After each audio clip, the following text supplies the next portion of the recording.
It's not my fault. I didn't do it. I was here. I was ready. I was waiting. All right. I'm a professional. Okay.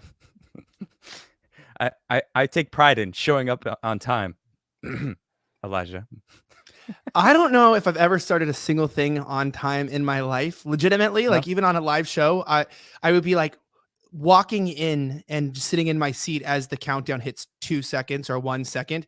Even now, I didn't realize I was going to be on live TV today. I thought it was a podcast hit, and I sat down within 30 seconds, and they were like, "We're live on prime time." And I went, "Oh."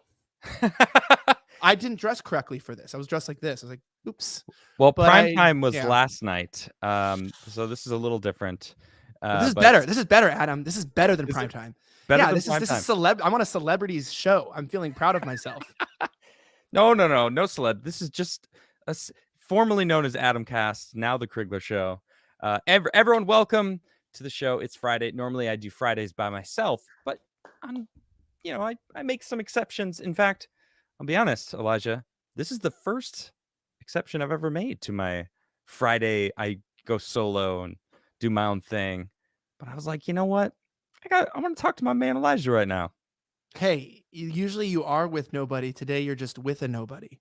So it's like kind of the same. It's a little bit of the same thing.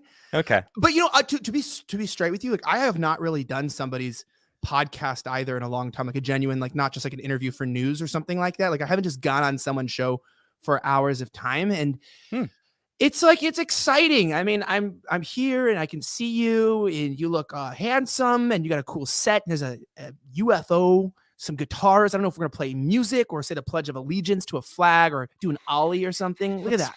I'm gonna spin it for you. Nobody look. This is only for Elijah. Okay. It's like Amber Heard a little bit, like a little snot rocket. Don't you dare bring her into this. Is that what it was? Was this not? It depends. It depends where the air was going. So if the air was going up, then I got to say that was the cleanest bump of coke I've ever seen. But if it was going out, then maybe it was a rock. It was maybe just like a little bit of like a little. I don't think she did coke. I think what it was, people are speculating it's some sort of drug that makes you like your sinuses and make you tear up a little bit more, make you kind of like. But coke you actually have to like ingest it or something. Have you ever done coke? Just smelling it. I have tried it in the past. Yeah, it does. It gets stuck in your nose. Yeah, I didn't inhale. I just tried. I didn't inhale. I didn't inhale it. I just put the rock in. I just put a rock in. I didn't inhale. That's how it works, right? You just put it in there and then Amber heard it and go push it out. And you're accepted by society, but you can still be president. Yeah, right. And have orgies and behind closed doors. Hey, just so you know, if you're ever gonna call people out for orgies, like just double check if you have a video of yourself naked humping people. It's like a good first step. It's like that is pretty. What do you think about that whole situation? It's kind of crazy. Dude, okay, I've met Cawthorn many times, and he's a bro. I just be completely honest. Like, I think Cernovich said something that was important. This is like a weird statement. He was like, "Yeah, I know this is weird, but it's like in hyper masculine world or bro world, people just do gay shit sometimes that like comes across that way." And like, for example, I joined a space like 2 or 3 days ago, and you like explain how we've been lovers for 2 years. I'm like, what is this guy talking about? Yeah. That's bro. That's bro love right there. Well, that's what, and and I was gonna say, and you hear like the boys are making noises in the background. That's like such a normal thing. Like your mom calls or something, and then they're like, start like making like noises or whatever in the background, and you're like telling your friends like, shut up. What kind of noise? What kind of noise did that go? How'd that go? I can do it again. I can do it again. No, but I meant like that. Like people just do that shit, and then like I was also thinking too, like I'm not trying to justify it, but I'm going. To be it's kind of the funny part of the video is that his legs don't work. So in every video I'm seeing where they're like, oh, he touched his crotch. I'm like, does he even know? Because he doesn't have feeling. And then I could totally see it happening where they're like, bro, you don't even know how to have sex. Like she just rides you and that's just what it is. And he's like, no, I can actually like I'll hump you right now or something. And he like messed with them and like he's crippled. So like, I don't know. I mean, that's kind of funny. There's a crippled guy humping somebody and it's on the internet now and he's in Congress. So it's like, I mean, Joe Biden kills brown people every day using drones. I mean, it's not the worst thing that someone's done in politics. Well, and he touches kids inappropriately. And so like what Matt Cawthorn does as an adult, as a joke or not, I saw someone on the left side going, so what, is he gay or not? And it's like, why the fuck does it matter? What is it? Who cares? Like, why does it? Is his policies good? I don't. I know Matt Cawthorn, because I follow him and I see what he posts. He posts a lot of, we got to do this, classic Republican stuff. Here's this problem. We got to fix it. It's like, great. What is your plan to fix it? And I've called him out a few times because it's annoying to me now. Like, I keep hearing that we got to fix this. It's like, all right. Did you say stand up and face me like a man? Is that what you said to him? Yeah. I'm just wondering how'd you call him out? What'd you say to him to call him out? Exactly that. What is your plan? What you keep posting the stuff that basically what I just said, about Republicans keep posting this. You keep posting the same thing. What are you actually going to do about it? You're actually in Congress. So it's like we're told, like, if you want to make a difference, get into the conversation. It's like, all right, I'm in the conversation now. And I'm seeing the people that are actually the ones that would make the choice to make a difference and aren't. They're just talking about trying to make a difference. Like, well, like, I want to concede this point. I just debated Destiny at University of Tennessee, and we were talking before the show. Mm-hmm. And he made a good point, because we're talking about like how there's so much distraction, and even the debate topics we had on like trans stuff in Ukraine, like a lot of the conversation that sells on the internet is stuff that really doesn't affect people that much, or most people.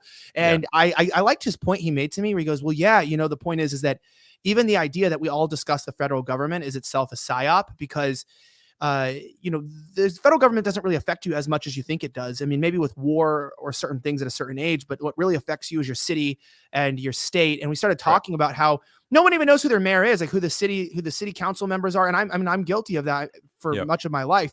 And it's like, we don't even talk about the politicians that could save us, that could change our lives for the good or the better. We're all like, AOC is like, she's driving a Tesla. And I do it too. I'm guilty of it. I mean, I admit it. But it's like the federal government. We're not even like a federalist society. Like, we should be focusing on like the smaller issues. Like, who cares what Cawthorn is doing? Like you said, if he's gay, he never came across gay. He could be. He could have had 8 shots and just didn't know he was gay for the night or something. I don't know. But I mean, does it really affect us? Is Cawthorn even your congressman? Is he doing anything, like you said, to help or to hurt you? Besides, like, they're like activists, and you can't get anything done. Like Jeff Younger, who's running for 63rd House District, was on my show today, and he's like, yeah, I didn't run for federal government because it's like just a show of activism. You can't get anything done. And all it is like making you look bad or look good. And it's like rallying the troops. But like, if you want to accomplish anything, then you've got to be at the state or the city level. And if you're not there, then you're really probably doing nothing. Well said. All right. Well, I want to talk about you. I want to find out more about who Elijah Schaffer is. And that was very audible. That was my nervous sip. Why are you nervous? Do you not like talking about yourself? I'm on a celebrity show, and they're asking me about me. I'm on the celebrity show, the Adam Crigler show. Well, it's just the Crigler show. All right, come on. No, I got to give your whole name. There's no other Crigler than Adam. There was an Adam before you in the garden, but this is the different one, and this is the Crigler. Yeah. Well, thank you. I appreciate those kind words. Although I got it before I even ask some questions about you. I just want to say thanks. You reached out to me multiple times in the past couple of years on my journey to doing my own thing. You basically had me. I mean, you flew me out to Texas multiple times to join you on your shows, and I had a great time doing that, and it was great. And I always had a nice bump on my channel and a good you just helping me get out there. So I appreciate you a lot. Well, I only invite people who are good. So you can thank yourself. And I also liked how you clarified bump on the channel, because I was like, then I got a bump, and I'm like, you see how I did that? Amber Heard. I'm bringing it back. And now I'm getting nervous, getting outed. No, but I loved it. But you got to come back out too, because Slightly Offensive has changed, by the way. I just want to say this. We have a whole new crew and everything. And like, you got to come out to the show Slightly Offensive, because the numbers are way higher than they've ever been. And the show's way longer than it's ever been. And it's way more exciting, and the topics are deeper, and the guests have been so exciting. So we got to have you back out like very soon, maybe next month. You got to try to make it. Let's talk about it. Yeah. We'll talk about it on Cinco de Mayo. All right. I like that. Is it the 5th of May? I don't know. It was yesterday, I think. Oh yeah. I dates. I don't know. Yeah. Dates. That's calendars, all that lame Democrat stuff. The only time I look at a calendar is when I'm booking a guest. I've actually looked at the calendar more in the past week than I have probably in months, because I just kind of flow. All I do is like topics, do the show. And I really wanted to up my guest game because I like talking to different people. I like hearing their point of view on things. But I really like finding out what makes a person, like, how do they get to be who they are? And I've had some really interesting guests and talking to people. And Elijah, you are a riot. You are very well spoken, and you're good at making things awkward in a funny way, and I like that. You're not many people can do that. It's an interesting. It's interesting interacting with you. I've been around you in real life. We met and hung out, and it's like you're like this when the cameras aren't rolling. I just want to clarify to everyone. It really is Elijah when you're seeing. It's sad. It's so sad. It's like people are like, "Well, you're a mess on camera." I'm like, "You should see my real life." And I'm like, "He's a mess in real life." Yeah, for sure. I'm freaking rolling like a tornado. When you were a kid, did you want to be in front of crowds, or not necessarily in front of crowds, but talking, using your vocal muscle as a job, as a profession? No, dude. No, we talked about this before. I don't know if we have, but like, it's not about if we've talked about it. No, but I don't know if we have. But like, maybe my parents thought I was retarded when I was growing up because literally they thought that. Well, I don't know. I mean, because my mom's dead, so I can't ask her. But I feel like when I bring it up, no, you don't have to. It's like World War II. Thank you for your service. Like, yes, yeah. but hey. She lived a good life. Hey, she died right as the pandemic hit. I feel like if there's any time that you're going to leave the earth, 2020 was a great time. Like, there's certain seasons where it's like. These next few years, you could skip, okay? And I know she wanted to live longer, and I miss her a lot. But I'm just going. You chose a very timely time to take off. I gotta give you that. But I was saying, like, I just I always like separation anxiety, and I had some bullshit happen to me as a kid and stuff, and I feel like I messed up my brain. And so like I would like when I would like even get put in a like a kids club type thing, or even just like a daycare or something, not like long term, but like I would hide under the table and cry for like 4 hours, even when I was like 5 years old. I like didn't know how to swallow my food. I had speech pathologists. I couldn't keep my tongue back. I could barely speak. And like I had all types of like developmental problems and issues. And like it took me years, man, like years. I mean, I even up to like high school, I had to go back and see a speech pathologist just to like learn to keep my tongue back, because I have such like a natural like lisp that my tongue just like does not hold back. Figuratively and literally now, at least. Yeah. But yeah, so like number one, I had a lot of that. So I had a lot of problems. And then I didn't breathe when I spoke. So I would do one sentence. I still do that today. And I would almost pass out, and I like wouldn't chew my food, and I would like choke. And I don't know why. I just had all these like freaking medical problems. And it just took years and years of like training and therapy to just be able to speak and enunciate and pronounce words. And like, that's only the start of it. But I mean, like for the better half of like my childhood, I was like actually retarded. And wow. So you've come a long way to now suddenly be in a profession where your job is literally to speak. You're being nice. You're like, yeah, hey, yeah. And you've really done, should get a refund from that pathologist. I don't think it worked. No, yeah. But I was gonna say like, yeah, no, I didn't want to. And then like, I mean, like I was so deathly afraid of people and speaking in front of people. Like I just made videos with my Legos, like stop motion on like my camera. I was just like a weird kid. And then I had to join this like Friday class thing, had to give a speech. Mm-hmm. Never did a speech in front of anyone. Literally went in the bathroom, threw up on myself before. This was like a couple of minutes in a 4th grade thing. And I gave the speech, and it was the biggest anxiety attack of my life. Just going forward, I hated speaking. And so I decided, everyone told me I was a loser, which is kind of true, but I decided to run for ASB president in 8th grade to kind of prove to myself. And I ended up winning. And then I ended up getting in a speech and performance group in high school. And then I just went to decathlon and just kind of went from there. So now I'm still retarded, but I can speak a little, like 25% better, and I still have a lisp. Wow. There you go. That was like a pretty long story. Well, no, that's interesting. You at a young age, you found out what was a obstacle for yourself, and you kind of faced it. That's very rare for someone, for teenagers to do. Most people run from their issues, and to do that and get. You ran for, what was it? A school president, or class president? Yeah. What is that? What is What is that? ASB, like Associated Student Body. Like I went to a private school for like junior high. I was homeschooled most of my life, but then my mom that explains a lot. I'll be honest.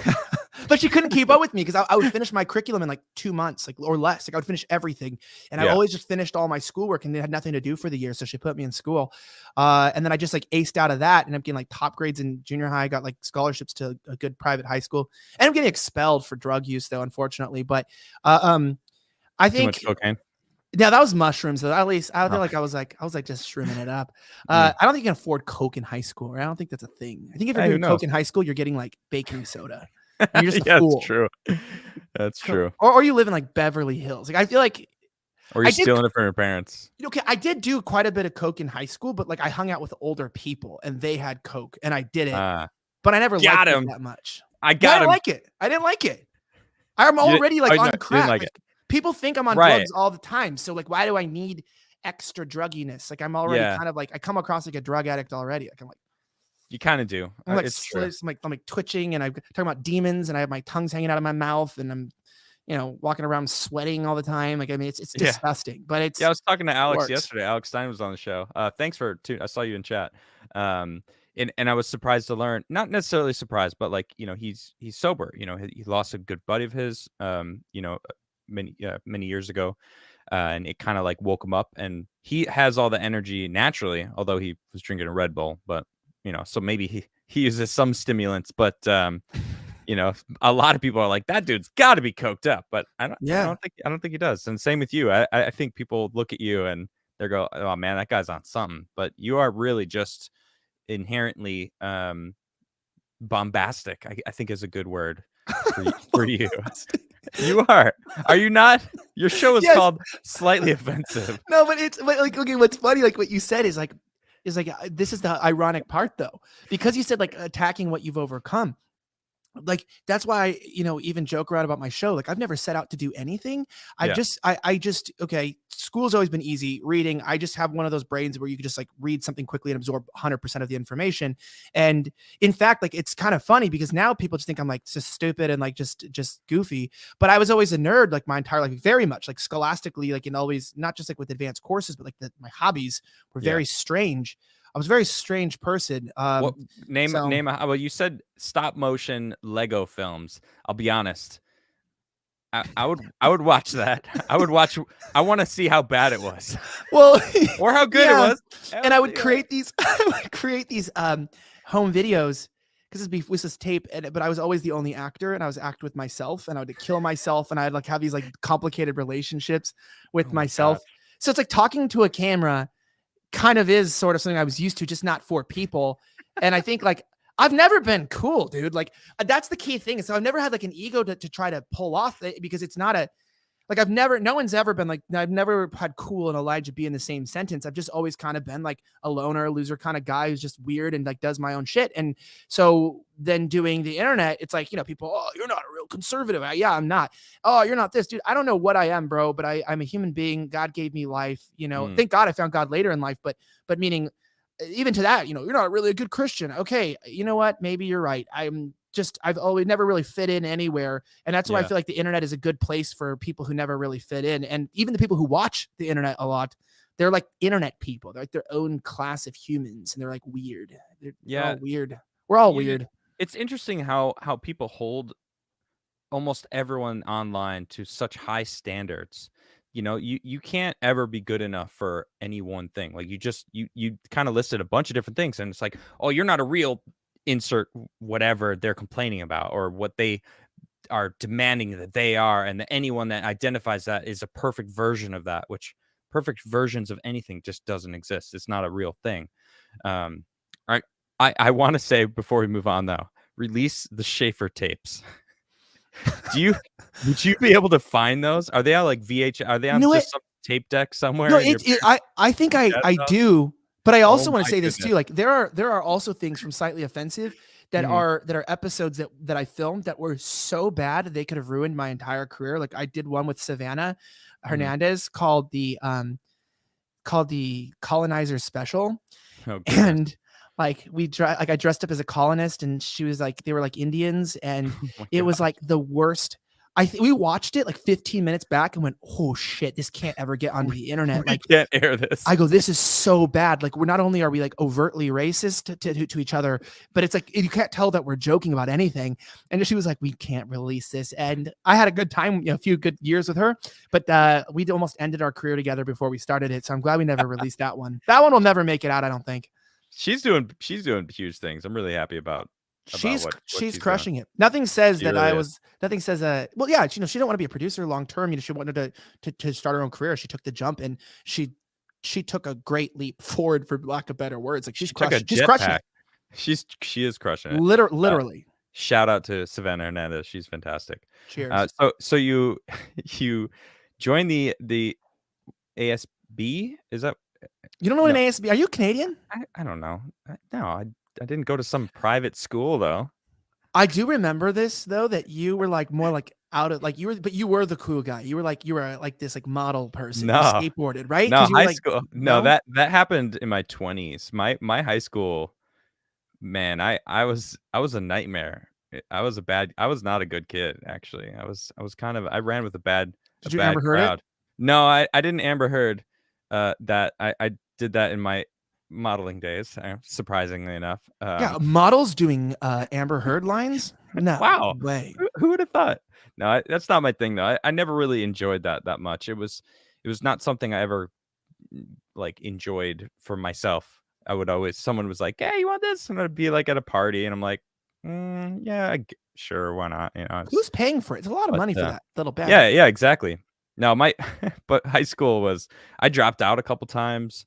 I got kicked out once because a friend of mine sadly overdosed on heroin, and I had just moved back to the area from living in a different state, and I had somehow the office got my phone. Like I don't know how they got my cell phone. They like took my cell phone, and they were all of my friends, because this was back in the day where you didn't have like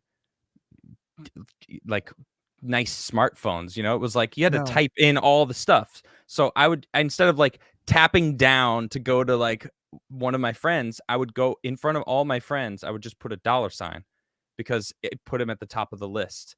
And they were like, look, he's got a $sign. And these are all the people that we also suspect. It's got to be him. He brought the heroin. And they kicked me out. And I'm like, for the record, I've never seen heroin in my life. I've never seen it.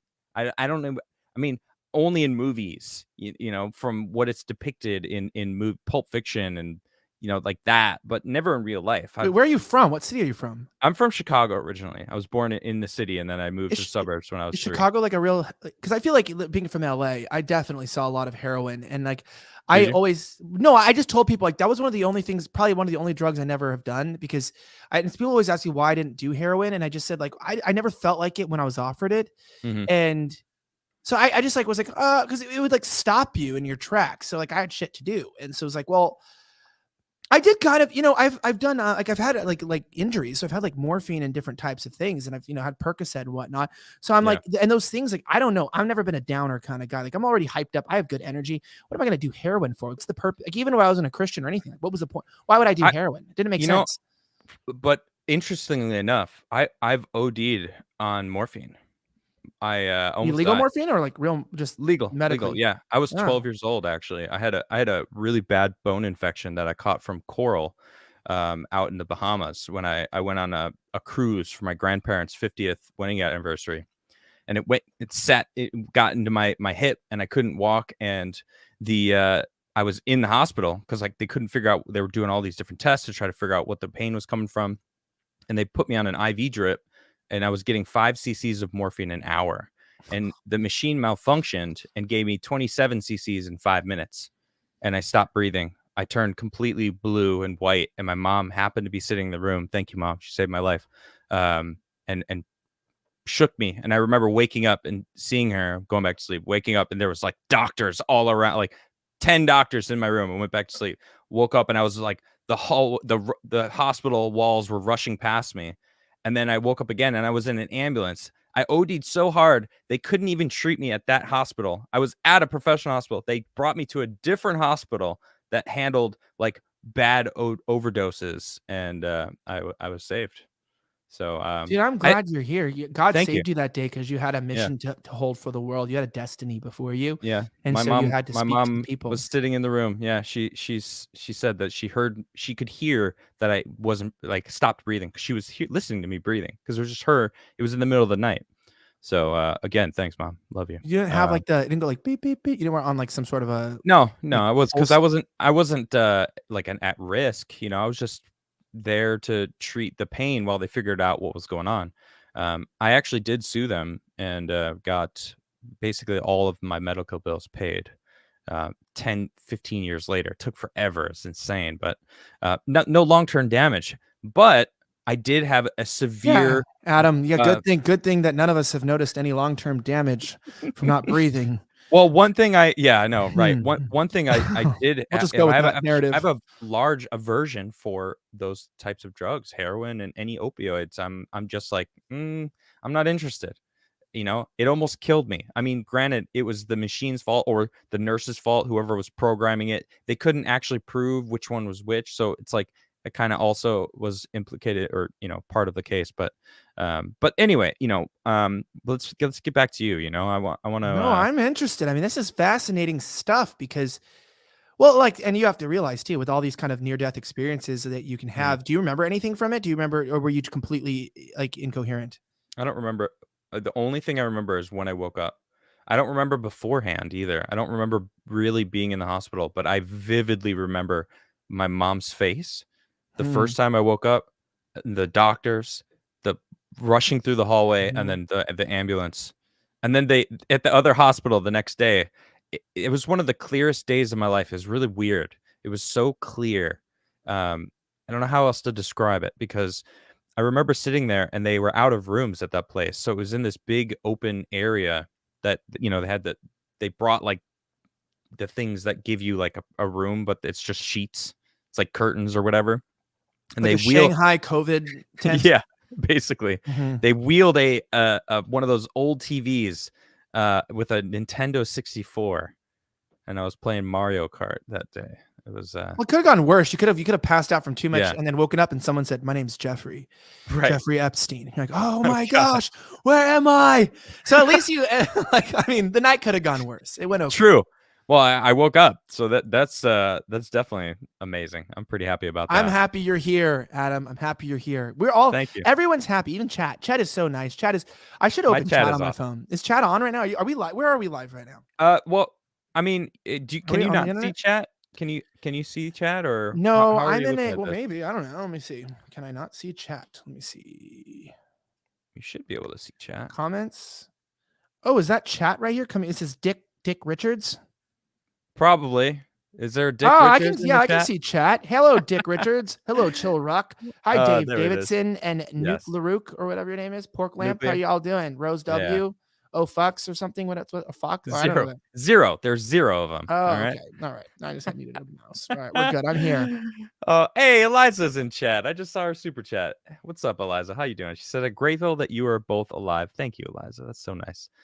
Someone asked if I read super chats. I do more towards the end of the show, though, and I will get to them. I just saw Eliza, and of course, Eliza has priority because she's fantastic. Not to say you aren't fantastic, chat, but I'm sure you all understand Eliza is fantastic. And she wrote a new article for The Blaze, a really good one actually, about Yep. about human trafficking. So you should go to theblaze.com and type in her Mhm. name, Eliza Blue. It's spelled interesting, so you should look at her super chat and then read her new op-ed article. Well, not op-ed, it's technically just an article, but just read the article itself. It's really, really good. Yeah, and Twitter immediately flagged it and wasn't letting anyone see it for the first, I don't know, 8 hours of it being live on YouTube or on Twitter. So that was interesting. Interesting. But of course, Elon Musk hasn't officially purchased it yet. It's still in process. And then, of course, when he does, he's being the CEO and he's going to shit can everybody. No, I don't know if that's true or not, but do you want to know something funny though? I wouldn't be surprised. What? I'm not surprised because sometimes libs of TikTok and I were not gonna say her name, but we were like friends before she really like blew up. Yeah. And I was always I'm very proud of her, by the way, for just really doing such a good job. She's a boss. crushed it. I'm so happy. And I love it. I love working with people specifically that have no following and have no presence, and just watching them blow up. It is one of my favorite things in the world to see the success of my friends and to see the success of people around me. I love nothing more for people around me to be rich, happy, and content, and to have great success. And she actually has a page to run. And so some of the worst stuff that she doesn't want to get it zapped, she sends to me and I post it for her. And so she's like, I get the worst stuff. That's why I feel like I love shit posting, and sometimes I like actually posting shit. And so she's like, hey, someone sent me this video, someone like squirting poop out of their butt in New York. I can't really put it on my page. It's going to get flagged. I'm like, nah, I was like, I'll post it, because I like shit posted my way into a pretty decent Twitter account myself. And I'm like, cool, let's go. So I posted it, and then they flagged it. And I went, dude, this is American culture. This is society. Like, you can't flag our culture, right? It's true. It's like flagging a Beatles video. You can't do that. I was sitting in Union Square once in New York, and this is like 10 years ago. I was just sitting there chilling, having my lunch. I frequented Union Square. That was one of my favorite spots in New York. And this woman walks up, and she's wearing like 8 different dresses. I know what you're talking about. This type of people, it doesn't make any sense. There are a lot of layers on. It's like different, like strapped one and a shirt and like a long sleeve. Just a lot on. Well, it looked more like she was wearing all of her wardrobe to keep it for the ease of not having to actually physically carry it. Just wear it all.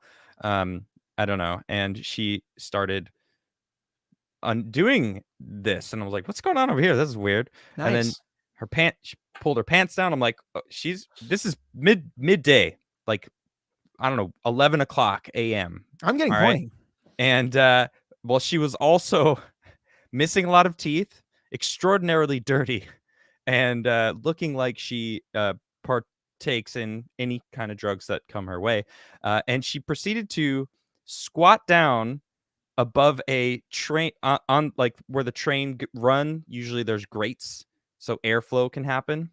And she started peeing down into the people standing below. And you could see there's people down there, and she started peeing. And I didn't hear any reaction because I wasn't like too close to her, thankfully. But again, American culture, man. This is it's just, there's people out there that do that. Yeah, we call them the Hershey squirts. And I think living in LA, I used to, I think Flecka's. So I'm from Hollywood, and I think You're from Hollywood. Well, like, I mean, I'm from LA, like born and raised in LA. And I mean, like, I obviously came here directly from Hollywood. People don't realize this really is just LA. Hollywood's just part of like the greater Los Angeles city right there. And you can see, Hollywood and LA downtown are like, you can just like I'd go on my rooftop and just see my friend's apartment down there. Flecka's, who's a great YouTuber everyone should follow as well. And like, we would visit each other a lot. And people don't know about Flecka's. It's very hard to get him out of his house because he is a homebody. He loves being home. Shout out to the homebodies out there. I am not one of those people. I love traveling, which is why I've been grateful to have some free time right now to really travel. I have a ton of traveling I'm doing.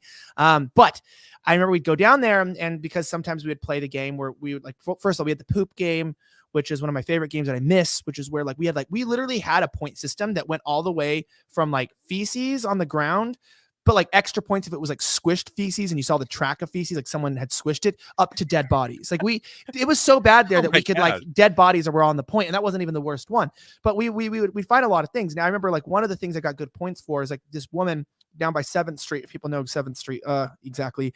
And down by 7th Street, I was going down, and she just pulls down her pants, just the nicest fountain. Like, this is like Versailles level perfection of fountainry. I mean, it's a little bit muddied, right? Per se, lack of better words, but just like squirts out liquid shard, like just onto the sidewalk, like in front of me. And I'm like, Did you practice that sound? Because that was really good. No, but like everyone knows, it looks like a mayhem out there, and I'm having a good time, and I'm like, and I remember like realizing that I wasn't fazed by watching someone spread their butt cheeks and shoot poo, like liquid poop, like feces, just like actually shard out of their butt. I knew that I had problems because I remember like even one time, even someone's like, oh yeah, do you know, like, because I knew a lot of homeless people, like, oh yeah, you found him in a dumpster today, and it was like, oh, that sucks. Like, and I realized I'd lost my humanity, and that's what LA people are. But I just like, and I realized like I have a game where I track feces and dead bodies. Maybe the culture of America is not the culture of the rest of America. That's the world I come from. So I like genuinely mean that. LA might be one of the worst cities. Philadelphia is pretty bad too, but LA's up there with literal shittiness. Yeah. Well, I went to high school outside Philadelphia, and I've seen some of the dark sides of Philly. It's bad. San Francisco's pretty nasty too. I mean, it's like it feels empty, and then there's poop.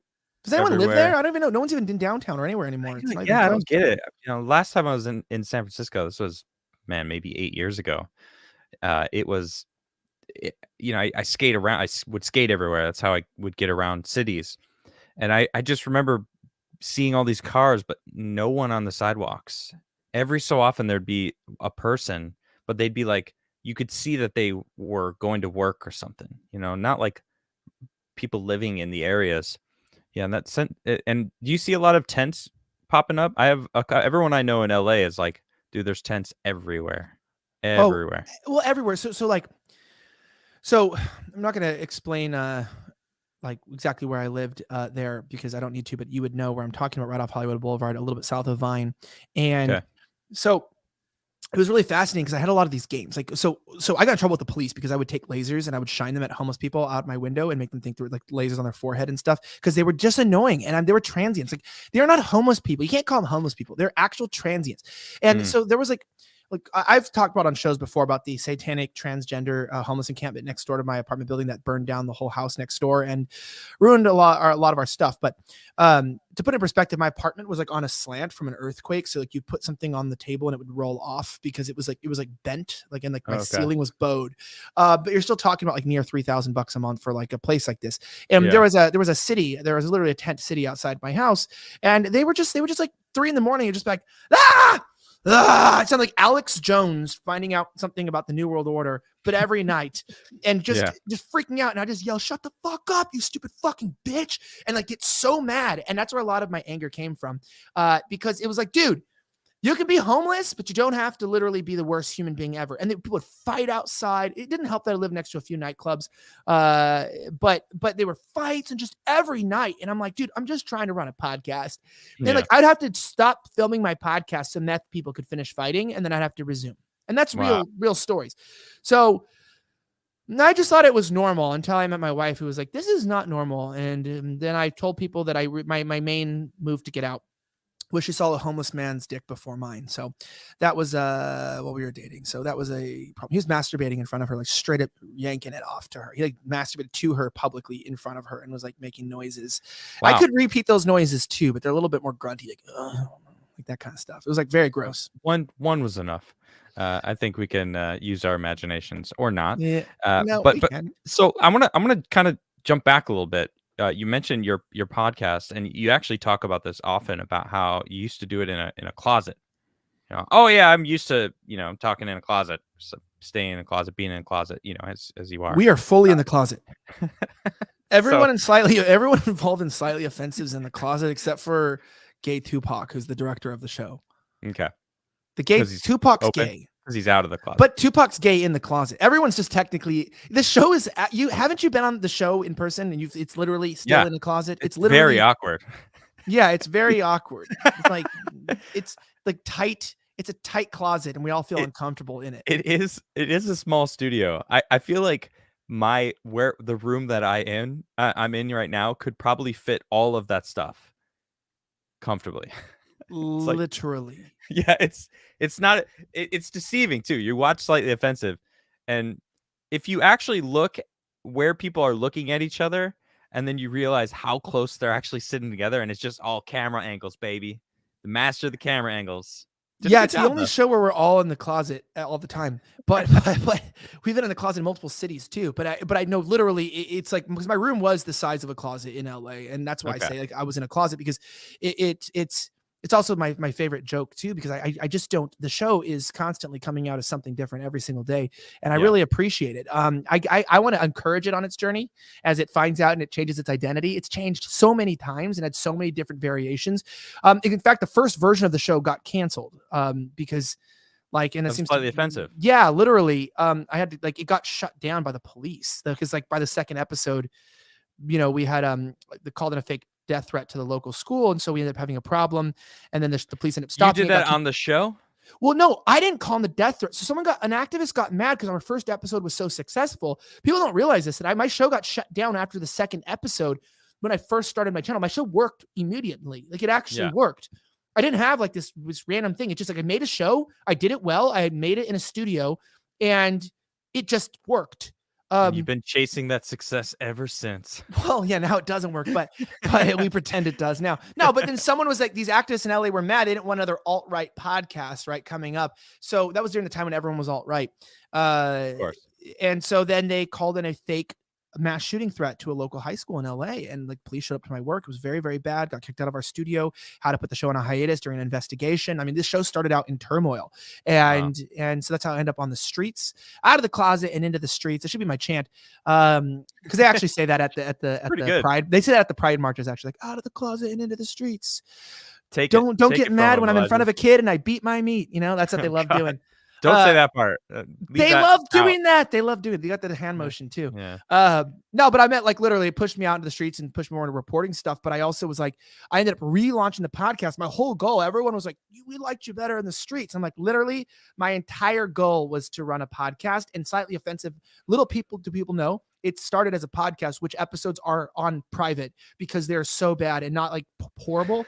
It was like we crossed so many boundaries. I don't even know if they were public on YouTube, we'd get our channel deleted. But it was like the show started out brutal as a podcast. And so people are like, why'd you switch to studio? It started as studio. We went into the streets and it's back to studio, but I'm back out on the streets. So we're backing out, you know, we're having fun. So I want to go further back.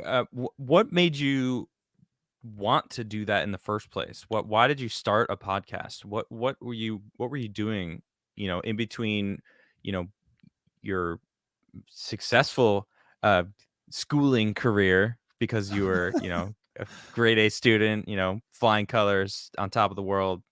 What was going on between those two times in your life? Well, there's like two things. Number one, I would say, you know, I was doing researching. I was working, you know, in a epigenetics lab. I don't want to go too into it, but just performing surgeries on axolotls and studying like degenerative and regenerative growth of limbs. So just performing surgeries and reconnecting limbs into the spinal cord and studying stem cell growth. And, you know, for people that are out there, just trying to understand the way that regeneration happens, full limb regeneration, so we can sort of regrow limbs in the lab, and some immunotherapy too, some good projects there. And so you know, I do love research. I was in grad school, and I'm also a high school teacher. I don't think people know that, but high school biology teacher, got hired by the LA Unified School District. Or you were? No, I was. Now high schoolers probably shouldn't watch my show. But I mean, I was there. You know, my PI, my primary investigator, he was you know, a nice enough guy, but he really had it out for me. He would tell me, you know, things like my race is declining and different things like that. He was part of La Raza. He was an interesting gentleman, and he was trying to blacklist me from the industry. So he wouldn't write me a recommendation, like wouldn't even write a negative review. Like he just said, I'm not going to get involved in like helping you. Like, I'm not going to acknowledge your research or your work or anything. It got like to the dean of like the research and everything. Like she apologized. It caused such a problem. So the dean of the research department had to actually like write my letter of recommendation because my own boss wouldn't, because he was against my politics. So I had contention a lot. Not to mention that the day Trump won, I wore a flag and a MAGA hat to school and made a professor cry, which I thought was funny. I liked her a lot, by the way. She was like my immunological defense and like theory of absence teacher. And I really, that was a deep immunological, like upper division class. And I thought she was excellent, and I'm not talking shit on her. I really liked her, just the slamming the keyboard down and God forbid too, even the dean, cried that day, but she was Canadian, so she gets a pass. Canadians can cry about American politics because, you know, I'm just, you're not even American. Go ahead. She was so sweet though, so I don't want to talk crap, but I saw how crazy people were. You know, I attended some Milo events, got punched in the head, was involved in some scuffles, and I loved it. I was in the front of it. But I got into a breakup. I was in a 4-year relationship. Okay. It ended in late 2017. RIP. And I got so depressed. F's in chat. F's in chat. No, not F's. Oh, that was a joke. Why would we need F's? Because for depression. Look at where you are now, though, and look who you're with now. Yeah, right? I'm in my home studio. I'm in a I'm in a bedroom in Dallas, Texas. Actually, luckily I have a whole room dedicated to a home studio. I'm building it right now. That's why it's like kind of a weird angle. It doesn't look that good because I'm just building the home studio. Mm-hmm. Because I'm gonna do a lot more live stuff and do some fun stuff out of here. I want to do a lot of late night streaming coming up and just talking shit. Keep me posted. I'm down to jump. I love jumping in other people's shows. Yeah, we'll be doing a lot of fun stuff. Nick has challenged me to do so. So I want to try to create another. I want to create a better alliance of late night cross posting streamers to like with good platforms so we can grow each other because live streaming is just the best. It really is. So I love it. Yes, I miss it. I try to take my other show live, but it's okay. Hold on, but you're depressed. You're in a terrible spot in your life. Let's really dwell into that part of it, though. I really want to. Let's get to the root of that. So like, to be fair, during this time, I was like really like dedicated to my Christian values. I was like a youth pastor at this time. I didn't drink. I didn't smoke. I wasn't having any sex. I was doing really good. I really was like, just, I didn't even curse at this time at all. And I'd had a pretty wild and promiscuous lifestyle at one point, but I sort of just like adopted the church model. By the way, I also have a degree in theology. I went to seminary and everything as well during this. So it's kind of interesting, like dual majored and stuff. And so, so I worked as a youth pastor. I wasn't ordained though. People don't realize that. Most youth pastors are not ordained. They call them pastors because they're leaders, but they're not like actually properly ordained. It's considered almost like a training for becoming like a pastor. And so I thought I was going to become a pastor actually, and a professor. Yeah, I know it's hard to see, but I was actually really doing good in my life in terms of just overall morality. But when I slipped into this depression, it's like, I think people will see this kind of like when you realize that you thought that the people that you were trying to please, like I thought I was pleasing God, but I realized I was pleasing men. And I realized that people that like, it's like you find out that they will leave you as quickly as they supported you. Like you're in this community and people like you and they're around you and you dedicate your life. I was dedicating a good fourth of my income, even to funding my own studies. I had a side business. I had a full-time job business. I ran my own photo booth and photography company. I did photography for many years, studio photography, etc. I did commercials, stuff for Hot Topic, etc. So, I was around and I had a pretty varied, and working in research right at night. And so, I was like, it was a pretty good life and I was very busy. I did youth group on the weekends and my life was filled with photography and art and research and church. And like, I honestly, dude, I just got depressed, man. I hit a wall, like I really did. And the people there were not helpful. Yeah. And like, and I slipped up, and I messed up on a few things. And then they were like very judgmental about it rather than like, hey, for 4 years, you've been doing pretty damn good. And maybe you made some mistakes, but it wasn't like that. It was like, let's gossip. Let's do this. Let's do that. And I just had no support, man. I had no support. And my illusion of the church like broke apart because I realized that like maybe I wasn't close to God, but like my own self-righteousness or my own holiness was like what fueled me. And I became really broken inside. And my aunt thought, she really felt bad. Everyone thought I was going to kill myself. Genuinely. I thought you know what? I might have killed myself. And I was there for sure. Like I was just there. Depression, I always say, is when the floor gets lifted from under you. And unlike Spy Kids 3D, when you fall down the cave and there's no end, it doesn't feel good. And so depression feels like you're in a void with no foundation. And so it's like you're falling, but you can't stand because there's no direction and you don't know where's up. So it is really scary. Especially because I think depression also doesn't kill people. It's despair, right? So I became despondent. I despaired in my life. And my aunt knew I liked politics. It was one thing that brought some joy to me, and it wasn't religious. So she took me to a large donor foundation meeting for the Family Research Center Council, FRC, where Ben Shapiro was speaking. Got to meet Ben Shapiro and talk to him or whatever. And he'll never remember any of this, but he did tell me to start a podcast if I had the resources. And so literally started a podcast because Ben Shapiro said to do so. Wow. And I did. And so I literally was like, all right, I'm going to start a podcast. And this is unironic. I was like, well, there's Milo Yiannopoulos, who's fully offensive.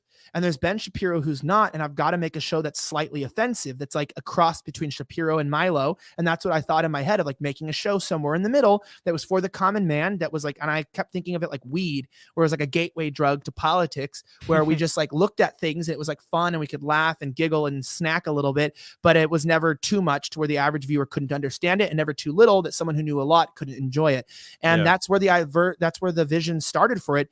Like Slightly Offensive started with a very clear vision, a very clear standard, and it was always meant to be a brand, not me, that could survive me. That was a show, and I was just one of the characters in it. And that's how it was made to start. And I started it. And again, I started with proper cameras because I already had production equipment because I already did a lot of studio work. I'd make music videos for people. I should send you a couple. I'm pretty good. Please do. Yeah. But yeah, so I was out there and I made it professional from the start. And I think within like a couple months, I already got a call from Blaze TV. People don't know I was with Blaze TV very early on. A couple months starting, they were already like, hey, we want to offer you a job. So I like got into the industry within months. Like it worked. And I was like already going on InfoWars and hanging out with Gavin and just like moving in a direction. And it just took off. And within 1 year, I was able to do it full time and hire an employee. And it hasn't been good since then. It's been crazy, but like, that's sort of like it. I think it was a calling, and now I've got to clean up my personal life and sort of get back to like, get back into the church family and stuff. I've got to work on my spiritual side, but I've gotten over my bitterness and things like that. And I'm like kind of recovering or repairing myself after kind of, fallen into the political world, which is not a very friendly place, at all. No. Kind of nasty. Well, I mean, I think the same could be said about life in general. I mean, life is not a friendly place until someone either wants something from you or, you get into their inner circle, right? I mean, it's that tends, obviously that's not always the case. But for the most part, I mean, society has kind of built this structure of taking care of yourself. You are the most important person. F everyone else. Don't worry about anyone else. Worry about you. And I think that's a problem, actually. We got this far. I mean, this far as like humanity. I don't know how many years we've been on this planet, but community is really very important. I have I'm not religious myself, but one of my best friends is religious, and he actually helps youth groups. He runs youth groups, and I love hearing about it, because what they do is they take any kid who's interested. Usually it's like 19 to 20-year-olds that are kind of lost. They don't have dad, or life at home sucks, and they kind of give them some direction, and it's like, that's awesome. They're creating this community out of people who really need it, and communities are so vital. And one thing about the religious communities is they already have that connection. And it feels like the people that you were talking about that kind of shunned you out were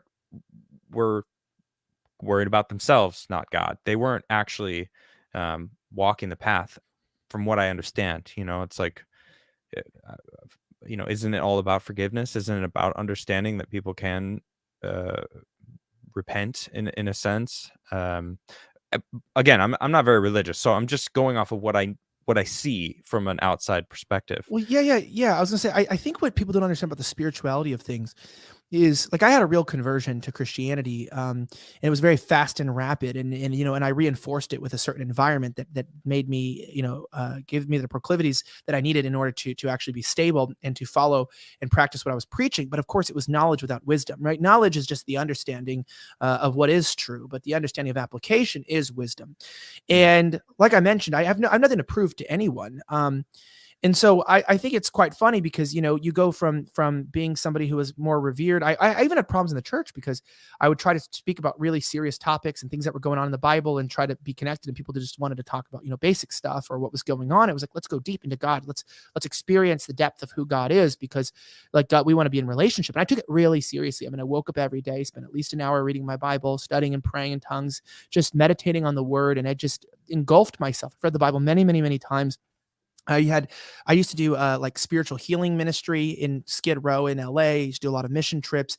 I led groups of people. And I mean, that was just what I did.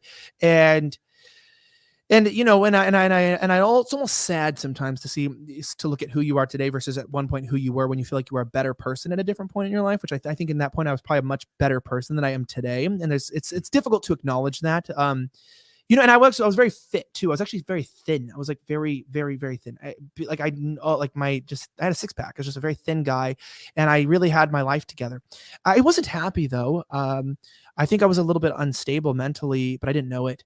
And I think I figured that out when I went through a true stage of depression. And that's what I realized. That's what I'm saying, like why it's not as deep as you think it is, because you have trials because they show you really how strong you are.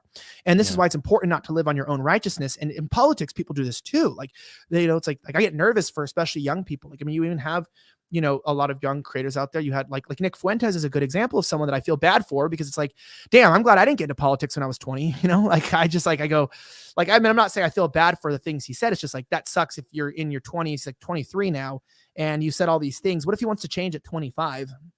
And he's stuck with all these things on the internet, right? And even look at Lauren Southern, right? What happened to her too? Like the things she did early on when she jumped in and she got, these articles written about her during this time of 2016, 2017.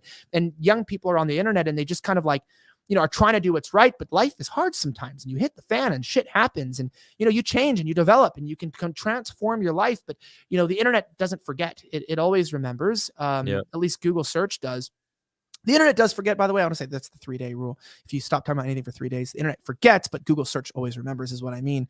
And so it's like you have this reputation, these things that go with you. And so I think learning about myself that I wasn't as strong as I was is sort of like a problem.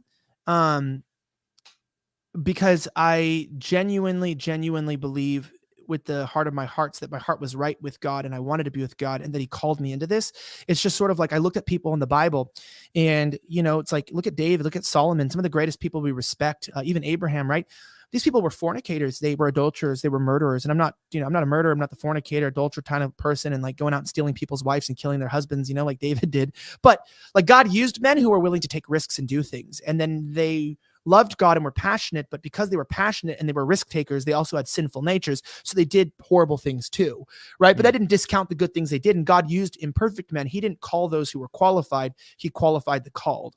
And so you look at a very difference between the way the modern church is and people and who God called. I'm not justifying, living lifestyles of sin or any of these things, but I think God has really taken me into a wilderness the last few years, really taken me into a place to like, almost like with a young man becoming a man, right? Being faced to kill a lion in the jungle or to kill a bear in the forest. Like he's sort of been like, okay, so all these things, you've read the Bible, know my spirit, and you've been around, but look, you couldn't even suffer depression from an ex-girlfriend. Like how strong really are you? And like how much is it knowledge or how much is it wisdom? How much have you really learned?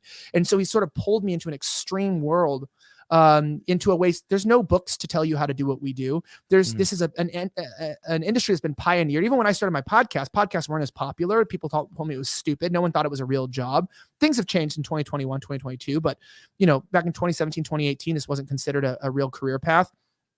And and there wasn't much of an appetite for many, podcasts. Even, Ben Shapiro only started a few years earlier. And so it's like there wasn't really this whole industry and it's it's been a lot of adversity and I haven't had a popular opinion. I was never extreme enough for the extreme people or safe enough for the safe people. And I've only had my own niche. It's only recently that I've, the mainstream has begun to accept me, even in my own, company. Like, I mean, obviously like, I make people nervous, etc. The things that I say, I might be considered edgy for Blaze TV, but for the edgy people, I'm considered Blaze TV. You know what I mean? It's like, right. It's like, there's, how could you be edgy on Blaze TV? They would say. So it's like, I never could fit in. I never did. And I found a place to make my own niche. And I've loved my SOBs, slightly offensive backers. I really enjoy this. I love the people that have followed, but it's always been my goal to make a new community and to realize that I'm not perfect. I don't have all the answers. And I do know that God is real and true. But learning to follow him has been much more difficult living in this world where you have to be at war. And I feel like I've been at war. I've fought in every organization. I've been blacklisted from so many. I can't even mention the amount of people and organizations. I mean, even recently I got blacklisted from YAF again, I think. Wow. Blocked my entire event. Well, I did it anyways, by the way. We got the whole event done. I heard about that. Yeah, I did it anyway. Did it anyway. You mentioned something that you said you're looking back at this time where you feel like you were a better man then. And then you contradicted yourself. You're like, but look, I couldn't even handle this breakup. Like I couldn't even deal with that. And now you're basically proving that you needed that experience. You needed to be able to have this this view of what happened, what you went through, what so that you can compare and contrast through your life to understand the path forward. I think life is about constantly trying to be a better man, be a better person, and that's what life is. Unless you stagnate and die, it's all about continuing to pursue what's going on. And it feels like you are realizing that now. I mean, the world is at war, that not necessarily like a bombs and shooting each other war, but a psychological war, a not war is people might, hear war and instantly think of a certain way. It's more of just like a battle of, for lack of a better word, good versus evil, and in all different situations. Like this abortion thing. It's like it's another battlefield. The elections, the battlefield. It's all of it. It's all a battlefield. I mean, even just something as simple as being only male versus male and female. It's a battlefield, constantly. So it really does feel like you've come a long way to understanding yourself, and that's really important. People need to understand themselves. But I wanted to ask you, how did you mentioned you kind of fell head first into this, and then you put yourself in an environment for religion. You weren't always religious, and how did you, like, what caused you to turn to religion? Well, I think I've always done a pretty good job in externally relying on myself. So I would consider myself to be naturally more agnostic, right? Like I just kind of keep to myself, not very, very spiritual.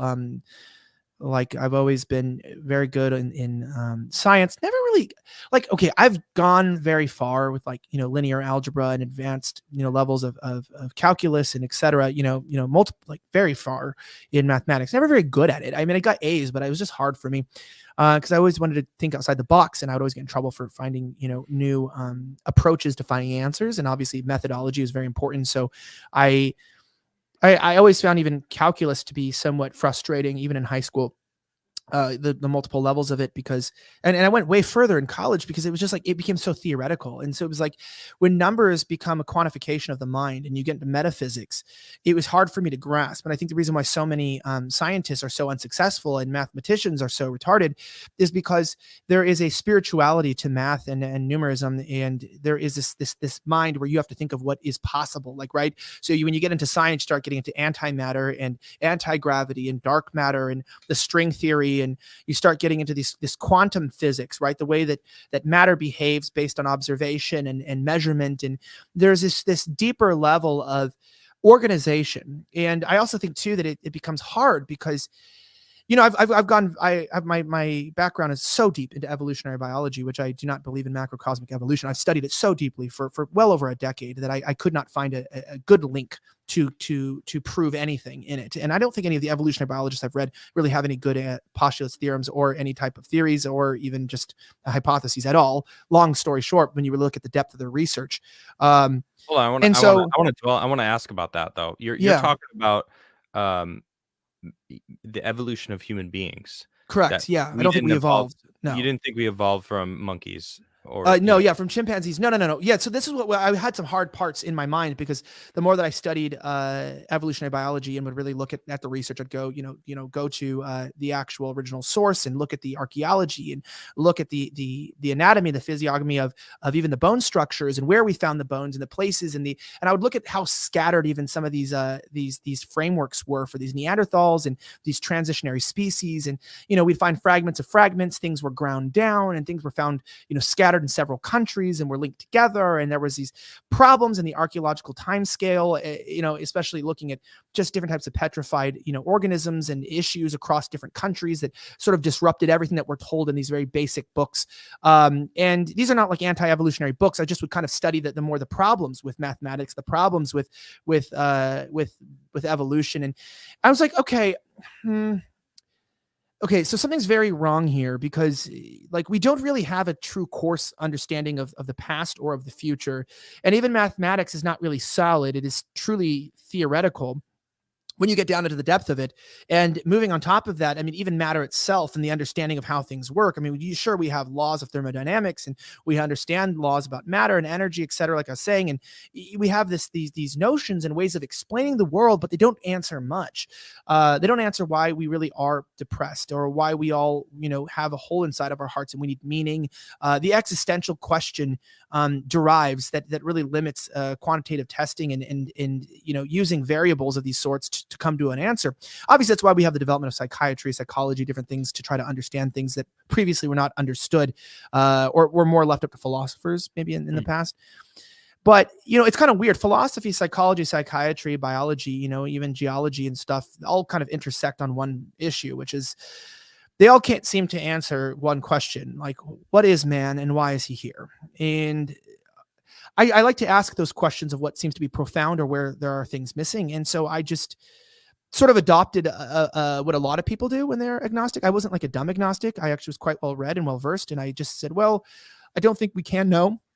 And I don't think the universality of truth is possible to obtain. I think that we are in a closed system of time, matter, and space. I think this is a universe, and whether it's expanding like we see, or whether we're moving in it, or whether we are even a simulation, like someone could say, many different cross universes living within each other. I just go, well, it just seems like there's no direct purpose, right? From dust to dust, from ashes to ashes, right? I guess religion's an explanation to try to say, well, yeah, I mean, it makes us make sense. It is a copium. But I did see people who really did believe in God, and it was a good question of mine. And I'd started reading things about the cult. I got into Satanism for a little bit, like really researching and you going to satanic sites, trying to understand, darkness and the differences between light and darkness. And one thing that was crazy was I actually got possessed by a demon. I'm not even joking, like legitimately possessed by a spirit, which is like radically woke me up. Like I experienced Satanism before God. So that's the key thing.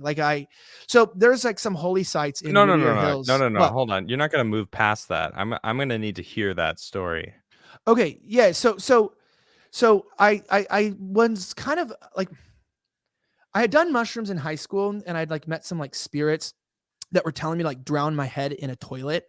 And I thought it was just like a figment of my imagination. And I was like, okay, this is dumb.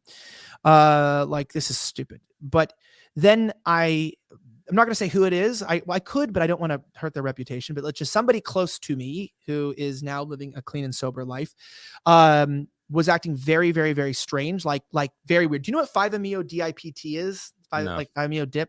Okay. So it's like a, I guess for a lack of better words, like a very heavy hallucinogen, and people might know about it. It was very popular. It was legal for a while here in the United States. I'm pretty sure it's illegal now. But I had a friend who was like into that kind of stuff. And there was a moment where he was like talking about how he was constantly like contacting darkness. So I got into not Leviathan really, Satanism, but a little bit about worshiping yourself. And I started visiting these holy sites, which by the way, there was some constant rituals there in the Whittier Hills. It's one of the large holy sites of the Satanic Church in LA. There's always pentagrams and seance sites and whatnot. And I would go and try to contact spirits and stuff to see like, is this real? And I think the natural inclination of many people who are agnostic is not to come to God, but to sort of go through spiritism, or to like check their chakras, or like, see if there's some sort of incantation, or even aligning vibrations or sounds, or even the demonic, like getting into sort of like darkness. I don't know what that is, but tarot cards and just those kind of things. Right when you hold on, I just want to point something out real quick. Right when you said about doing those rituals, we hit 666 likes. Hey, I'm just saying, it was just a weird coincidence. It was interesting. That was weird. I noticed that. I don't know. I'm on your back end. I'm just saying like, so the point was like, so I didn't believe in anything. I don't even believe in possession. I didn't believe in possession. I don't even know what that is. I didn't even know what that was. I honestly, I don't freaking know. I mean, I guess as a kid, I'd seen stuff like that, but I'm just like, whatever. I thought it was like a thing, but this person was clearly like not themselves and possessed with something. And I was freaking out. They were in my room and I didn't know what to do. And I was like, dude, this is so crazy. I don't know what to do. So I like grabbed them and touched them. They were like into some weird stuff. And this is while I was reading like satanic stuff. I touched their body, and some force came into my body, and I felt like I was a prisoner in my own brain. And I felt like I was falling down a black hole for like eternity. And I didn't know what was going on, and I lost control of myself. I don't know what I did, but like whatever it was, like some force like left my body, and you don't understand, because you don't get any credibility saying this stuff. This haunted me for quite some time, for years actually. I believe it.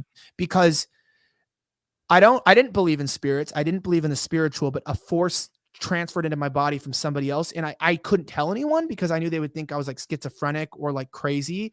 Were you doing any drugs at the time, or not then? No, I've done 5-MeO DIPT. This was just me. Like this guy was dabbling in that more or less while I was in the midst of this the Satanism stuff, and this darkness like convoluted and took over my body and then left, and I couldn't explain it. So I just spent like a long time researching this, trying to understand. You had to go take a shower. Felt dirty, probably.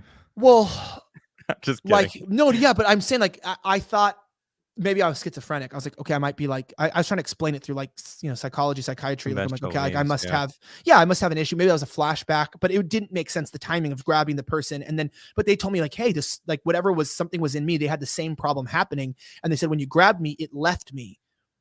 And then I'm like, okay, then whatever that was, I talked to them, went into me. And so now I'm stuck with this experience that I have where me and this other person have the same experience, and it's like something that I'm going, this has to be like a demon or something, like a dark force or an energy. And so now I'm like trying to figure out what it was. I now believe I got possessed for a moment, but it scared me. I don't know if anyone's ever been possessed where you lost control of your body and you are trapped in your own brain. It is scary as hell. And that's why I don't care if people believe me in my faith, or I don't even give a shit if they do. It does not matter to me. Because it was like, that's what woke me up. Like genuinely to like, there's something else out there. And I actually even got more depressed after that and got really into drug use, like very, very, very, very hard for many, many years. And just ended up being in a position to where I literally challenged God. And, to lack of better words, I was sleeping with this girl, I was naked, and I was so depressed. I was on drugs. Had a good, doing well in university, had a full ride scholarship for biomedical engineering at UC Irvine. And I just was like, I'm going to commit suicide. I'm done. I want to die. I've struggled with suicidal thoughts a lot. I've had some attempts. I've been hospitalized over it before. I've gone into a coma, etc. So I've, struggled with very debilitating depression, and I challenged God, and somebody had told me about how God said to sell everything and to pick up your cross, follow him. Like if you don't give up the world and you can't find your soul, those who gain the world will lose their soul, type of thing, or like I guess you could lose your soul. So I sold everything and I dropped out of college and I moved to this, like I now call it like a community in a hot springs in the desert, where you had a military time to wake up. I voluntarily admitted myself to this like school of theology, and I did it to sober up and to get off my drugs that I was addicted to. And you couldn't watch movies or do anything or even listen to worldly music. It was very, very, very strict check-ins with like deans and everything. And they almost didn't admit me because I wasn't a Christian. So they were like, you want to come here? You're not a Christian. And I was like, yeah, I want to find God. And they're like, oh, I don't know. This is not a place for people who want to find God. It's a place for people who like know God and want to go deeper. And I was like, well, I want to. So I had like a lot of like, it was a very hard to get in. But someone gave me a book called Why Grace Changes Everything, because I didn't want to read the Bible, and I didn't like the Bible. I hated the Bible. And so I was sitting on a toilet, and this book that I was reading, I was reading it before this too. I decided to give it a try. And it was about the story of a pastor who didn't know God, and he was the most moral person that he ever met. He literally wouldn't even walk on the same sidewalk as a movie theater. Like he wouldn't even not see movies. He wouldn't even go on the sidewalk. And he was moral to the world, but he never knew God. And when he met God and actually became a Christian, even when he was a pastor, he wasn't a Christian, and he realized he never knew God. He never really like repented and like really gave his heart to God. That he realized that like his righteousness didn't make him better than like Hitler, didn't make him better than, he didn't say Kim Jong-un in here, but like didn't make him better than Kim Jong-un, meaning there's nothing a man can do to be good for God, or nothing a man can do to be too bad for God.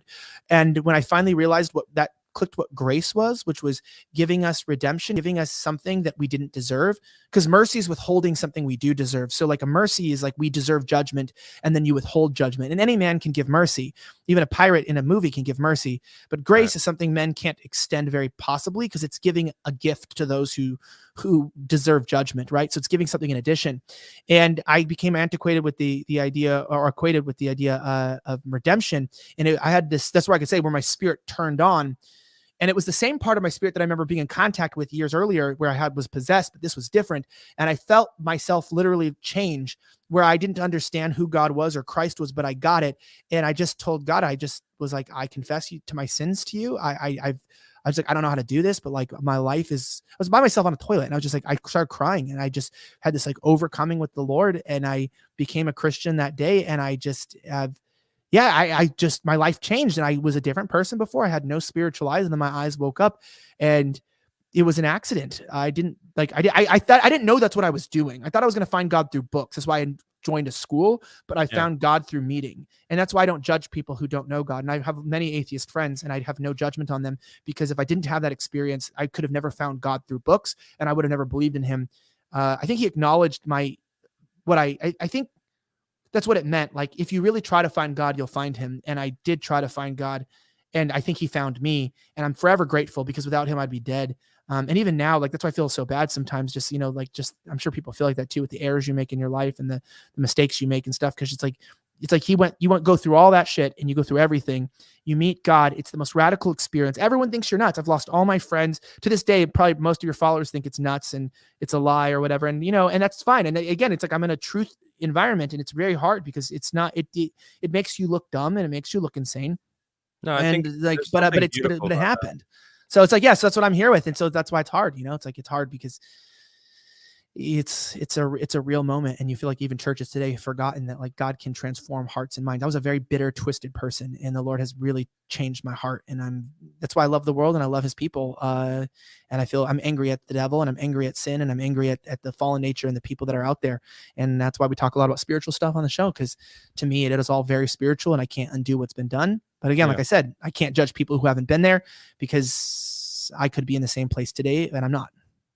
So really it's about learning how to forgive yourself and face, your own sins to keep it in the religious connotation. I see all these watching Savannah and you've done some videos, Alex Stein, like people on the street asking these women and young men who basically are just beta to the women around them about abortion and all that. And it's like I kind of like talked about this with Alex a little bit yesterday about how they can't admit and see that it's killing a child because then they themselves would be murderers, right? Or they to see it as that, to acknowledge it, to finally to break away from what they're saying is to essentially admit to being a sinner, to doing something that's horrible. They don't want to face that. And uh, from what I'm hearing, it's almost like giving you the the insight to know that we're human, we err, we do sin, we do. I'm not religious, but I know that humans are horrible sometimes. A lot of times, humans are terrible. I mean, I've seen some people do some terrible things, and they've done it to me, and I'm more wary of people now because of that. But being able to understand that you can make a mistake, and now, I mean, murder is a pretty serious one, but and not to like laugh about it. It's tough though. People don't want to face their fears. Like you at a young age faced what was one of your biggest hurdles, and now you're kind of looking at the world, and that's what you do. You're trying to reach these people that don't want to face what their fears, their sins, really, to be um more accurate. It's the sins of what they can't face. They just would rather continue not being accountable for their actions and not being accountable for their sins of their past because they can't face that because they're not. Burden. Well, They're it's a burden though. Like we hold it. People don't realize, like you mentioned, like I wouldn't say forgiving yourself, but it's like I would say more or less it's that you don't have to forgive yourself. And that, like you said, like people, some things you can't undo. Like people have made so many mistakes that they can't undo. And maybe it wasn't even them. Some people, like I always joke with my friends about being like Christian atheists or things. Like some people are just naturally, like maybe you don't have a risky personality. So you may not do crazy immoral things because you're not, maybe like, it's like, oh, if you're asexual, you're not going to go do crazy sex clubs or something. You know what I mean? Like you're not going to be around that thing. If you don't like to be not sober, then you're not going to do drugs. Like, it's just like your personality does play a part in your actions. But a lot of people, man, just live with heavy burdens, things that they've done that they've never told anyone, secrets that they just bear with. And many times it's even what, like you said, what people have done to them. Like, it's just like the pain of just betrayal and the people closest to you. Like my circle is so tight, dude. I've been betrayed by so many people, and I have like, there's like nobody, like I'm a loner to this day. Like my circle is like the public presence of knowing a lot of people is an extreme illusion. Yeah. I don't do it intentionally. It's deception. It's just, I'm professional on camera, but behind camera, like nobody really knows who I am and nobody knows what's really going on. Not because I'm trying to hide, but because people are very vicious. They're very cruel. And very few times do I even listen to gossip about people on the internet, because I just assume it's not true 99.9% of the time. Right. You know, and I've from coming into this, like I've had nothing but people just say so much dumb shit about me all the time that in the public, they don't know anything. They've heard something. And it's like, I don't even try to refute it, because it's not important to me. I don't care. I'm just who I am. Believe what you want to believe. I don't care. I just don't care about fighting, inaccuracies or different thing. It's a good way to be.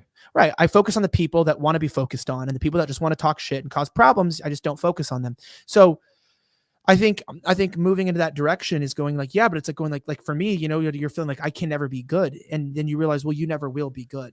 And this repentance of abandoning your flesh and saying, I'm not trying to be good. Like in that way, like I'm not trying to earn God's love, but God's love is for me. And that I can release those things. And that, yeah, there might be seasons of highs and lows. There might be trials and difficulties that we confront, but yet today is the day of salvation. You can return, you can change, you can overcome. And I think that's even some people on my own shows that have sort of crashed, their own career or something. I think that's all people wanted to hear from people. It's like, you can make mistakes, you can have issues, but don't try to act like they, you go out there and just be like, hey, like people make mistakes and we can change. You could change from yesterday. And I don't like on the internet that people don't let redemption arcs be real.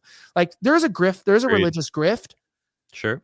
But then that's why there's a grift for everything, really. But that's what I meant. But of course there could be real humility. Like if someone's like, hey, I found out you did this horrible thing, and you go, yeah, and you just acknowledge it was horrible and I'm sorry. And I didn't, well, just sorry, just like, hey, it's like did just something horrible and in my throat.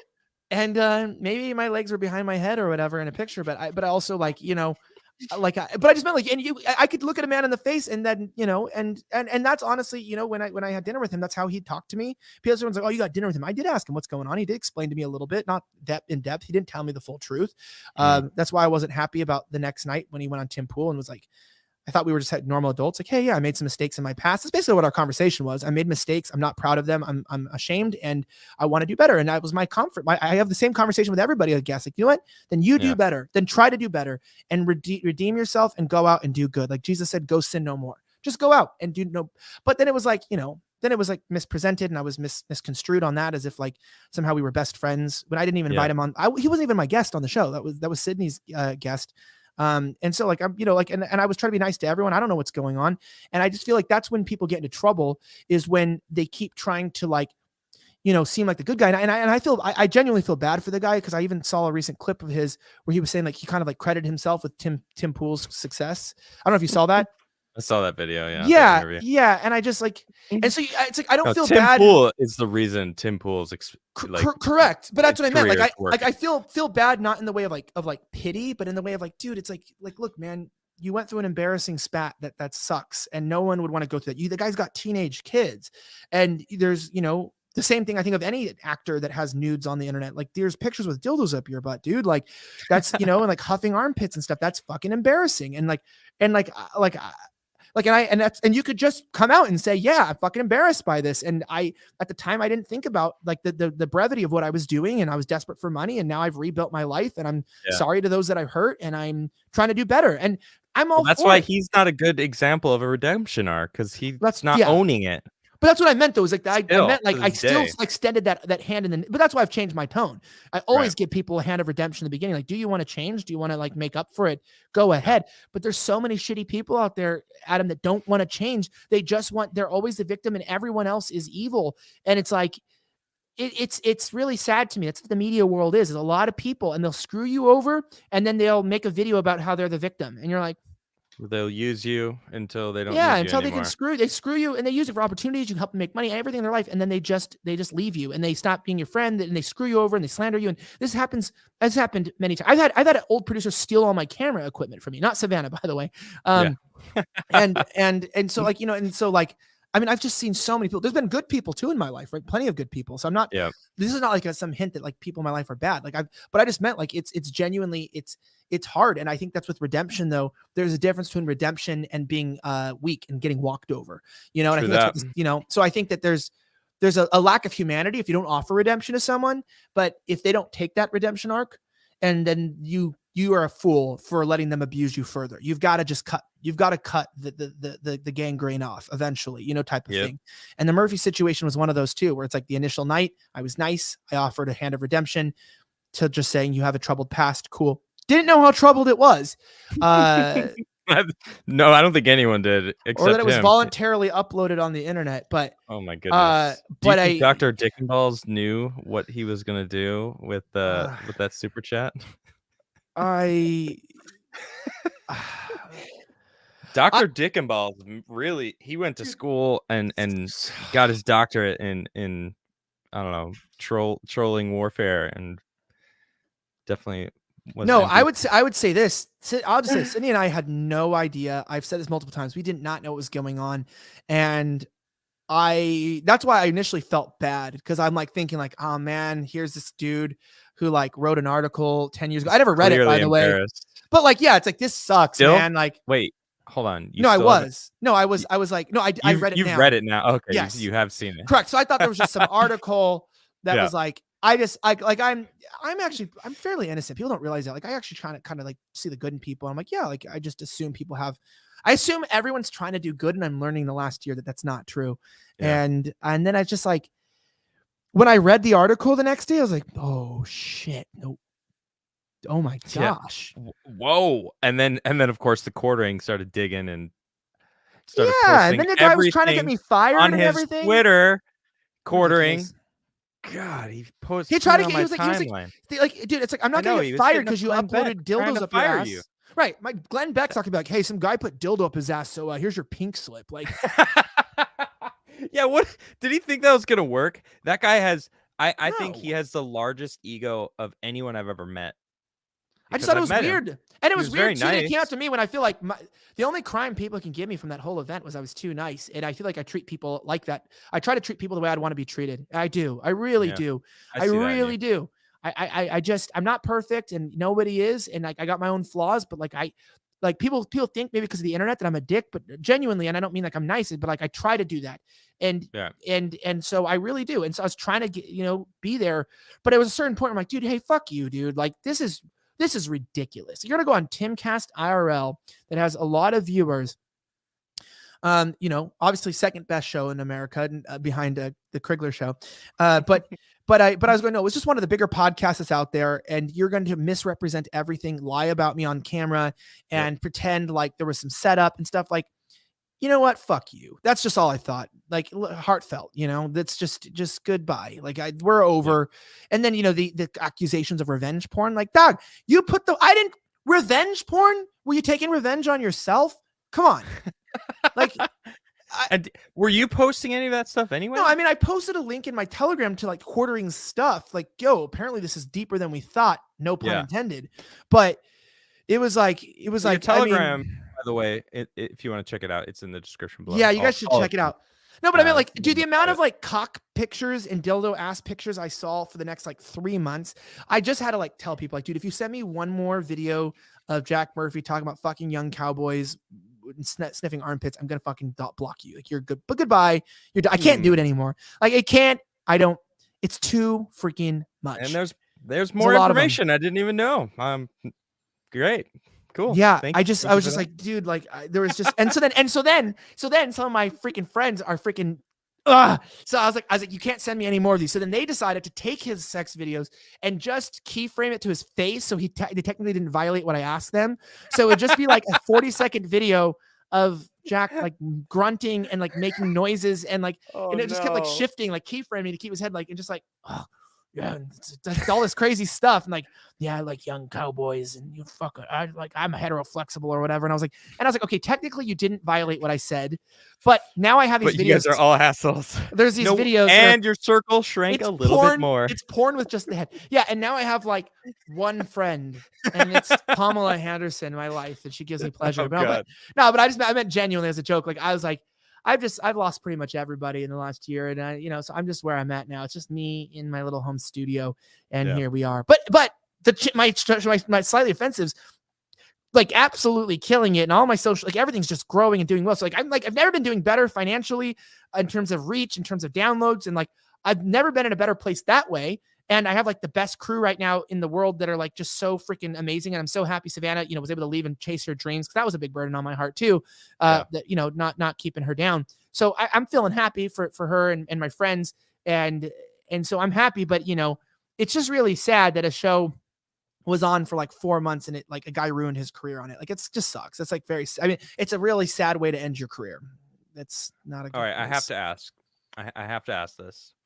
Everyone wants to know. Everyone's asking. I've seen it asked a million times in chat. Where's You Are Here? What's going on with that? Well, I am here. I know you're here, but the show with Sydney Watson, Elijah Schaffer and Sydney Watson, You Are Here. What's going on? So there is an official statement on our YouTube channel that the show is on a hiatus. Okay. And more information will be given when it is given. And when I have more information, I'm more than willing to give it to the public about things. But I do work for a network, and the network owns that show, right? I own Slightly Offensive, and they own that show. And I'm just going with the flow. So I still work for Blaze. I did not get fired from Blaze. People think that's the case. I show up to work there every single day. And in the meantime, since the show's on hiatus, I filled my life with I basically took Slightly Offensive back to where it was. We're hitting harder news topics. I've been doing debates. I have speeches like every week. I'm going to Turning Point next week on a bunch of their stuff. Then I'm going to be speaking at AmpFest West. And then I'm doing a bunch of other speeches, and I'm doing a bunch of journalism stuff. I'm getting ready for the new Summer of Love 2. I've been doing original journalism. I've been going on protests. I'm writing again. And so I'm like getting back into back into the most elite Elijah possible with and I hired an assistant now. So I'm like organized, and I'm like, the show's longer, by the way, since You Are Here is on a hiatus. I've extended my other show about 20 to 30 minutes. People have been really enjoying it. I might take it live so we can do super chats. Nice. You should. Even though it's demonetized, but I might do it through like Streamlabs or something. So like we could just take them through another end. But I,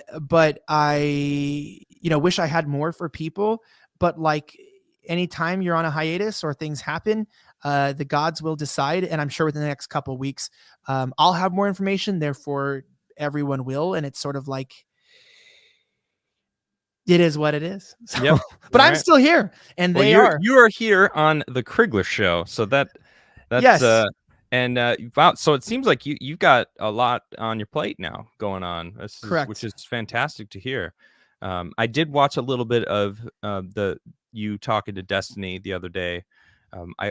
It was dual streaming, which is kind of cool. I didn't catch the whole thing. I kind of popped in, and you were answering questions from the audience. And man, I watched. It was like the end. I was kind of bummed. I was like, oh man, I kind of missed it. But I saw a couple questions, and the last few questions, you could tell the people were like, they wanted to get you, but just couldn't. They were like, damn it, he's got good answers. All right. Well, I know that's not the answer you wanted. I would say, I know that's not the answer you wanted. But I will tell you this though. Like, I always tell people what I can. And if I don't know something, then I won't. And I'm always like, I'm honest in every area. I've been honest about the pandemic and about the show and about everything that we go through. And, like, again, I don't typically hold back. And so just trust the plan. If I am, then it's because I have to. And if I have to, then you should trust it. And there's reasons why people don't. I mean, that's same thing with January 6th, right? Like, when I was under, like, I'm not over open investigation, but like when the feds were following me and there was wiretapping stuff, people like, why don't you tell me more? And it's like, well, dude, because I want to fucking go to jail. So, I gotta keep myself together. So it's like, I want to keep making content. I want to keep producing, and I'm happy to produce, and I love making content. I'm going nowhere. And to my fans that wish that there was a better answer, and like, not my fans, but the show's fans and people, I'm so sorry. And I really do apologize. And this is completely above my pay grade, and it's out of my control. And I genuinely love you guys, and you can still find my show, and you can follow Sydney on her channel. And I encourage you to do and subscribe to both channels. And you can also subscribe to Adam Crigler, which you should right now, to continue to follow him, because he's amazing. And you can do that in the meantime. And we got a lot of Slightly Offensive coming out. And again, Adam will be on it hopefully next month. So let's make that happen. All right. That sounds fun. I would love to come back. I wanted to actually ask you about that, because I've always been aware of it. The picture is pretty famous. It went viral. The picture that you took from an office. From Nancy Pelosi's office. Nancy Pelosi's office. Yeah. And it's like, how the hell did you end up in Nancy Pelosi's office? Can you talk about this? I don't. Yeah, no, I You totally just kind can. of said like, you don't want to get in trouble or anything. So I don't want to get you in trouble. Obviously, they know that you were in her office. You posted the picture. No, that's fine. I'm texting my wife. I'm like, can you get me one of these? Did you just hold it up? Is she watching right now? No, I just texted her. I was like, can you get me one of these? What is that? What are you drinking right now? So this is actually my friend's brewery here in Dallas. It's called Half-Life, a double Half-Life. It's a double IPA. And nice. If you ever want to go there in Dallas, by the way, they were the only brewery and one of the only restaurants in all of Dallas that never enforced masks and didn't follow any of the pandemic orders. They had police come and they would kick them out. And it's one of the nicest places ever. It is like a conservative hangout place, right-wing hangout place. It is immaculate. Ask for the owners. What's the name of the show? Misty. Or what's the name of the bar? So this brewery? is what is well, it? It's called the Manhattan Project. Okay. And they've had protests out there. It's one of the most popular beers out here. It's so freaking good and so absolutely delicious. And like she's a fan of the show and she watches. And I only met her because I was drinking her beer on a show. And she was like, "You drink my beer, my company's beer?" And I was like, "Yeah." And she's like, "Come over and like let's hang out." So I'm not just pushing it. Like we met through the networking, and she'll tell her that. And they have, by the way, the best fried chicken. It's not vegan, but they make the fried chicken in beef oil. It's the craziest thing. And they have vegan options. And they have like vegan options there too of food. But their fried chicken and their beer. And ask for Misty and tell her you heard her on the Adam Crigler show with Elijah Schaffer. I know it's the Crigler show, but tell him it's the Adam Crigler show because I want her to find who he is if she doesn't. She probably knows you. Should I add my first name? You think it would be better? Okay. The reason why is I just thought because of tax, like TACS. It just has like a name. I don't know. Because like a tic tac. I don't know. The clock is ticking for the tack. I don't know. There she is. Is that her? Hello, baby. Come, little hand that to me. Thank you. It's hi. It's Adam. Adam says hi, baby. Hello. No, just said hi. Not I didn't. Adam says he said hello, baby. He said nice legs. She's creeped out. Thanks. See, that's the Elijah I know. He loves you. No, but I want to say this. That's what's ironic is it's actually incredible beer, and I really love it. And I've always found it to be Texas. I feel like doesn't make very good beers, and the breweries aren't good. This was the one brewery I could find that matched LA breweries, which are impeccable and much more phenomenal than anything here in Texas.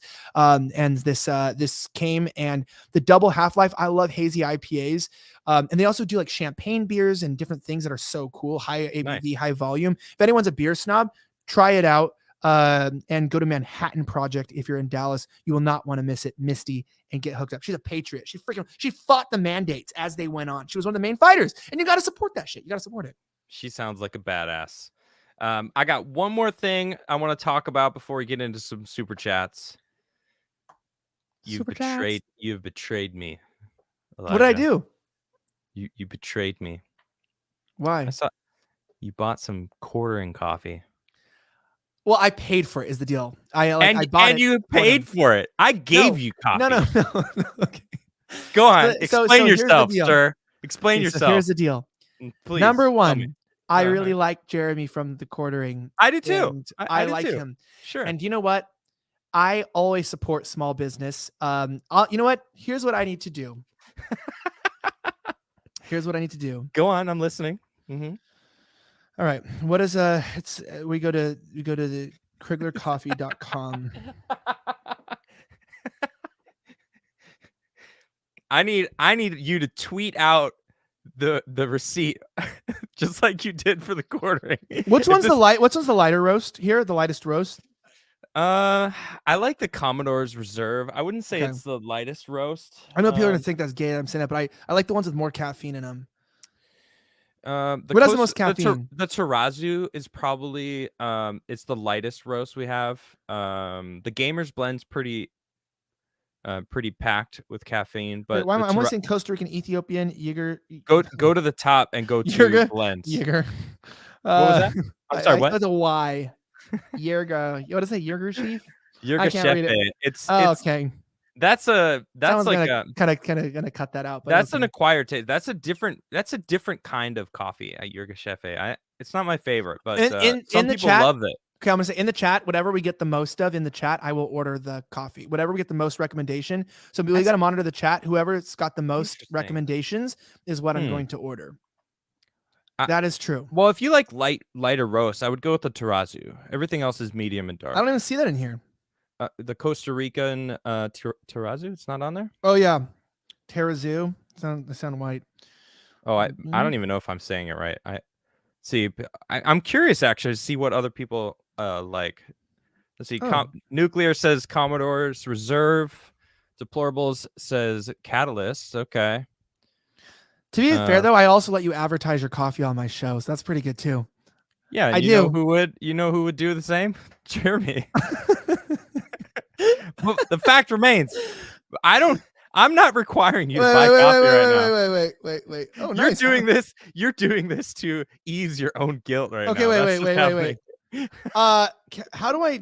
Okay, let me do this. Okay, it's really got my actual home address, so let me do this now. Wait, hold up. Stay with me.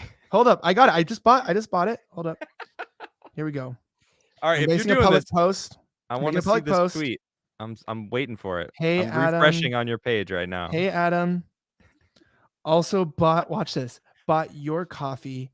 We'll do a taste test. Yes.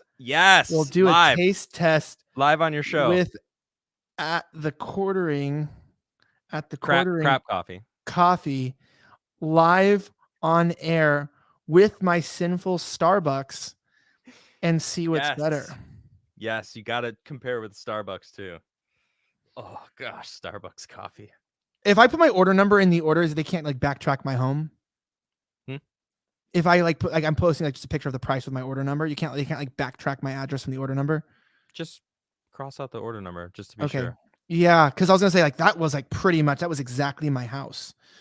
And I've already had people dox my homes. I had to move recently because someone doxed my house. It was really sad. Yeah, we don't want that. So it's true. And they send like coffee and they send weird stuff, and it just gets annoying. You're like, why are you sending that?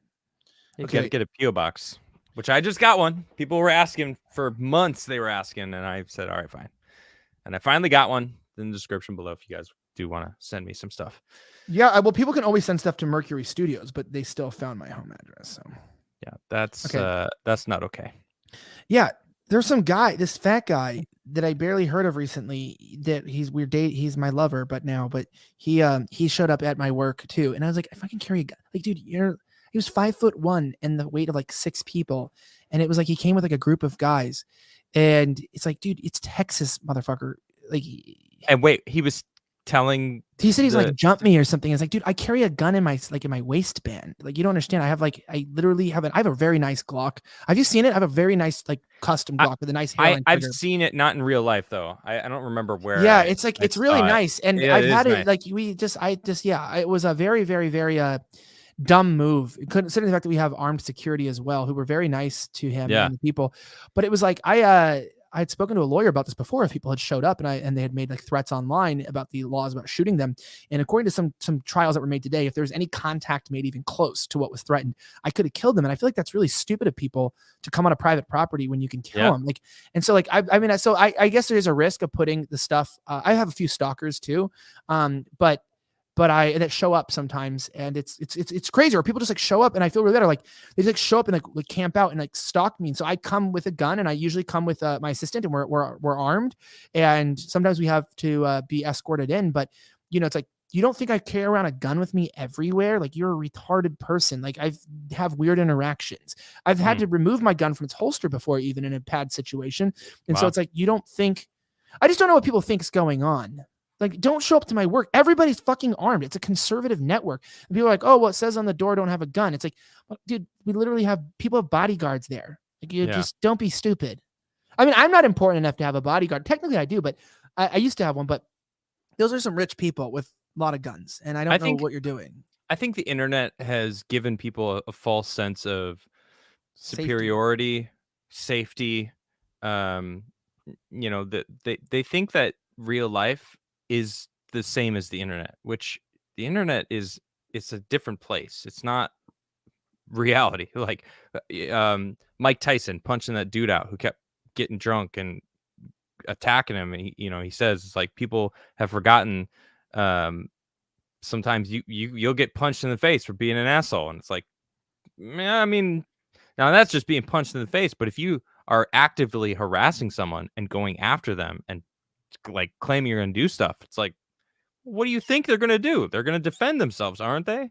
Nah, Yeah, I I don't. will let you know when that person showed up. I mean, my gun was not just like it was cocked loaded, and it was like people don't realize that. Like, I would shoot you. I would, like, if you come to my work, I would shoot you if you try to harm me. Like, I just would do that. So Yeah. like so I find people to be very weird on the internet, because it's like, oh man, the Gaunt, what a famous man. And now I know who this guy is. And I know that's who I've been sleeping with every night, you know? He said he had a secret source that I was gay, and he was the source. Oh, I actually haven't never heard about this before, but yeah. So I talked about it on Nick Rekieta's stream, but I was like, yeah, dude, you thought I was gay when we were having anal sex last night? That's probably what being gay is. And so he's like, and he was so mad, he was seething like on his live streams, like, wow, he's saying we're gay, we're not actually gay. And I was like, we literally are. I don't have, my secret source is me, and our intimate times together would be the evidence that yes, we are homosexual. So thank you. So one time we leave the closet. You had Nick raging at that? Yeah. Oh, I love Rekieta. I love Rekieta so much. I love Rekieta. Dude, that's hilarious. I love Rekieta. And the guy was like, yeah, I won for Elijah Schaffer. I won my beef. Like, there was no beef. You went on the internet, you were obese. You made a video that I had all male gangbangs, which did happen because you were literally involved in them. And then you were like, oh, well, you know, I'm going to sue him for defamation because he's defaming me. Bro, there's no defamation. It's true. Ethan, Ralph, and I have had a lot of sex. So it's true. All right. We're into it. Hey, no, it's true. It's true. It's true. My favorite kind of people in the world are 5'1" people that weigh 400 pounds. I always tell you this. I love it when they have a fupa under their gunt. So you lift the gunt, and my favorite part of the body is the extra fat between the penis and the gunt. It is such a great night. But I talked about all this on Nick Rekieta's stream, and he was just, dude, we went so wild. Like, I worried people. I started drinking out of a bottle of whiskey. Like, like I just started drinking a bottle of knob. Like, it went that wild that I just I went there. Yeah. And I remember like Quarter Black Garrett was on the stream being like, Elijah, get off. He was like, I was getting messages from Nick and Garrett's like, Elijah, get off the stream right now. You are getting too crazy. And Nick's like, don't listen to Garrett. Nick Rekieta's texting. He's like, I'm like, he's like, don't listen to Garrett. Stay on the stream. And Garrett's like, no, hang up, go to sleep. And then my wife's outside the door going, come to bed. It's like 4 a.m. and I'm just like going crazy, drinking out of a bottle of Knob Creek. I don't have just like talking about male gangbangs and you know, and stuff. And like, and I'm like, and of course it made him mad, right? Because he wanted a genuine beef, and I just like did what I always do and turned it into like, I just went more outrageous. Like, I just took it to the next level. Beautiful. And like that to me is my most favorite thing. Like, I think like I have a new assistant, and he gets my humor now too. Cause like, even if I'm like, cause if we have a disagreement, he's like, you said that cause I told you to do it. And I'm like, no, you didn't. Where like, I just take it to the next level. Or it's like, oh yeah, I told you to like write the email. That wasn't you didn't listen to me and you did it. I'm like, no. And he's like, yeah. I'm like, no, I knew to write the email. You didn't have to tell me. He's like, no, I told you. And I'll be like, no, I invented email.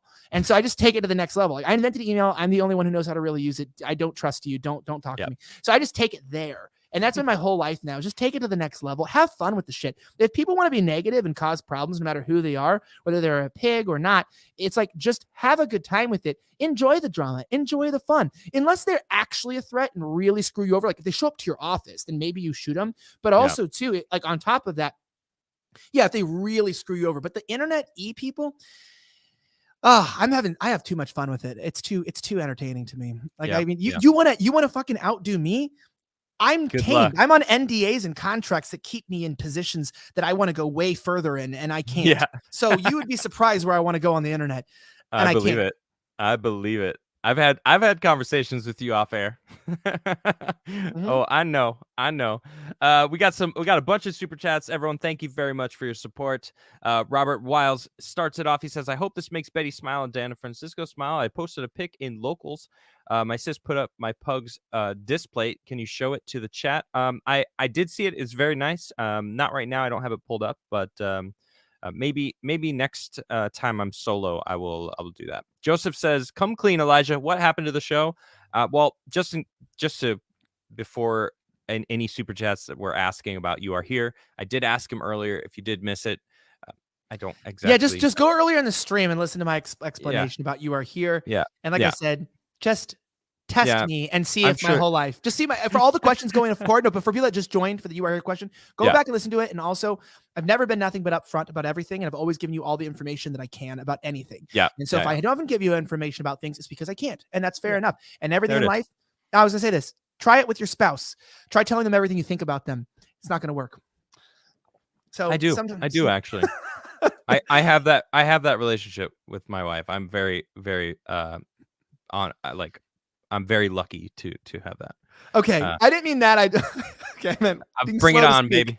Slow to speak, quick to listen. No, I just meant in your. Okay, that's a bet. Then okay, fine. You ruined my example. Go to your job. Gotcha. Go to your job and say everything that you think and feel. There you go. If you have one tomorrow. Tell if you have one tomorrow. That's a better example. JJ Corp Sicken. That's a interesting name. I think it must be a super sticker. Maybe I don't see any text. These all came in before the stream started, so YouTube likes to delete those and move them off to the side, which is kind of annoying, but now I can go back. All right, Mr. Squiggle says she was sniffing a piece of onion so she can cry. There's actually a drug that this is Amber Heard. There's a drug that people can smell that could be like if you soak a napkin in it or something, or not soak the napkin, but put it in the napkin that maybe she would smelled it. That's what they probably think about. Angelo for 10 says, hey, Crigler and Elijah, I wanted to say that I love both of you guys, both of your guys' work, and I'm thankful that you guys are the light within this dark world. Anyway, hope you guys have a good weekend. By the way, hi, chat. Angelo, thank you very much for that. I appreciate that a lot. Such kind words. Thank you.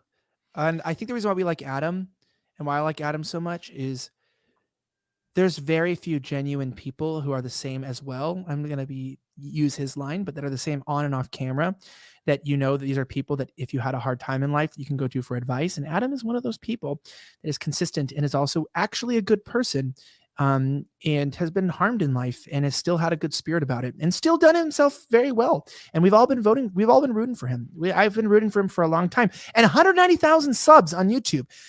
As long as you have your channel left, strikes.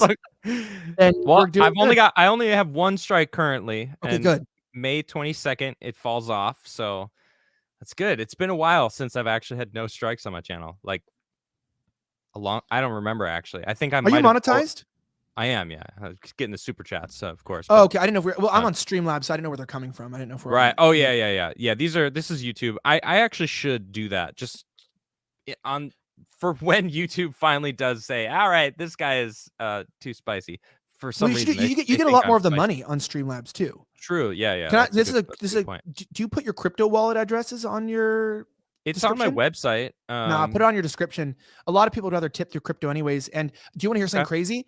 I took a crypto tip. This is so crazy. I put an Ethereum web address on somewhere, and I had gotten a $50 donation like 5 years ago or something, whatever it was. I just got the donation. It's worth $4,000, that one donation now, or I think it might be a little bit over 3 because Ethereum's dropped a little bit. Last time I checked, it was like 4,000, but it's probably dropped a little bit. Damn. One $50 donation like half a decade ago is worth like multiple thousands of dollars, whatever it was. It just went up.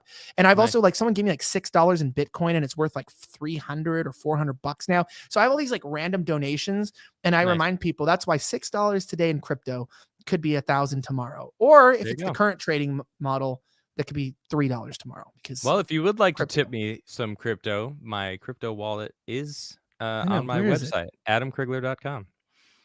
How is crypto doing? I want to see that. I have no idea. I want to see right now.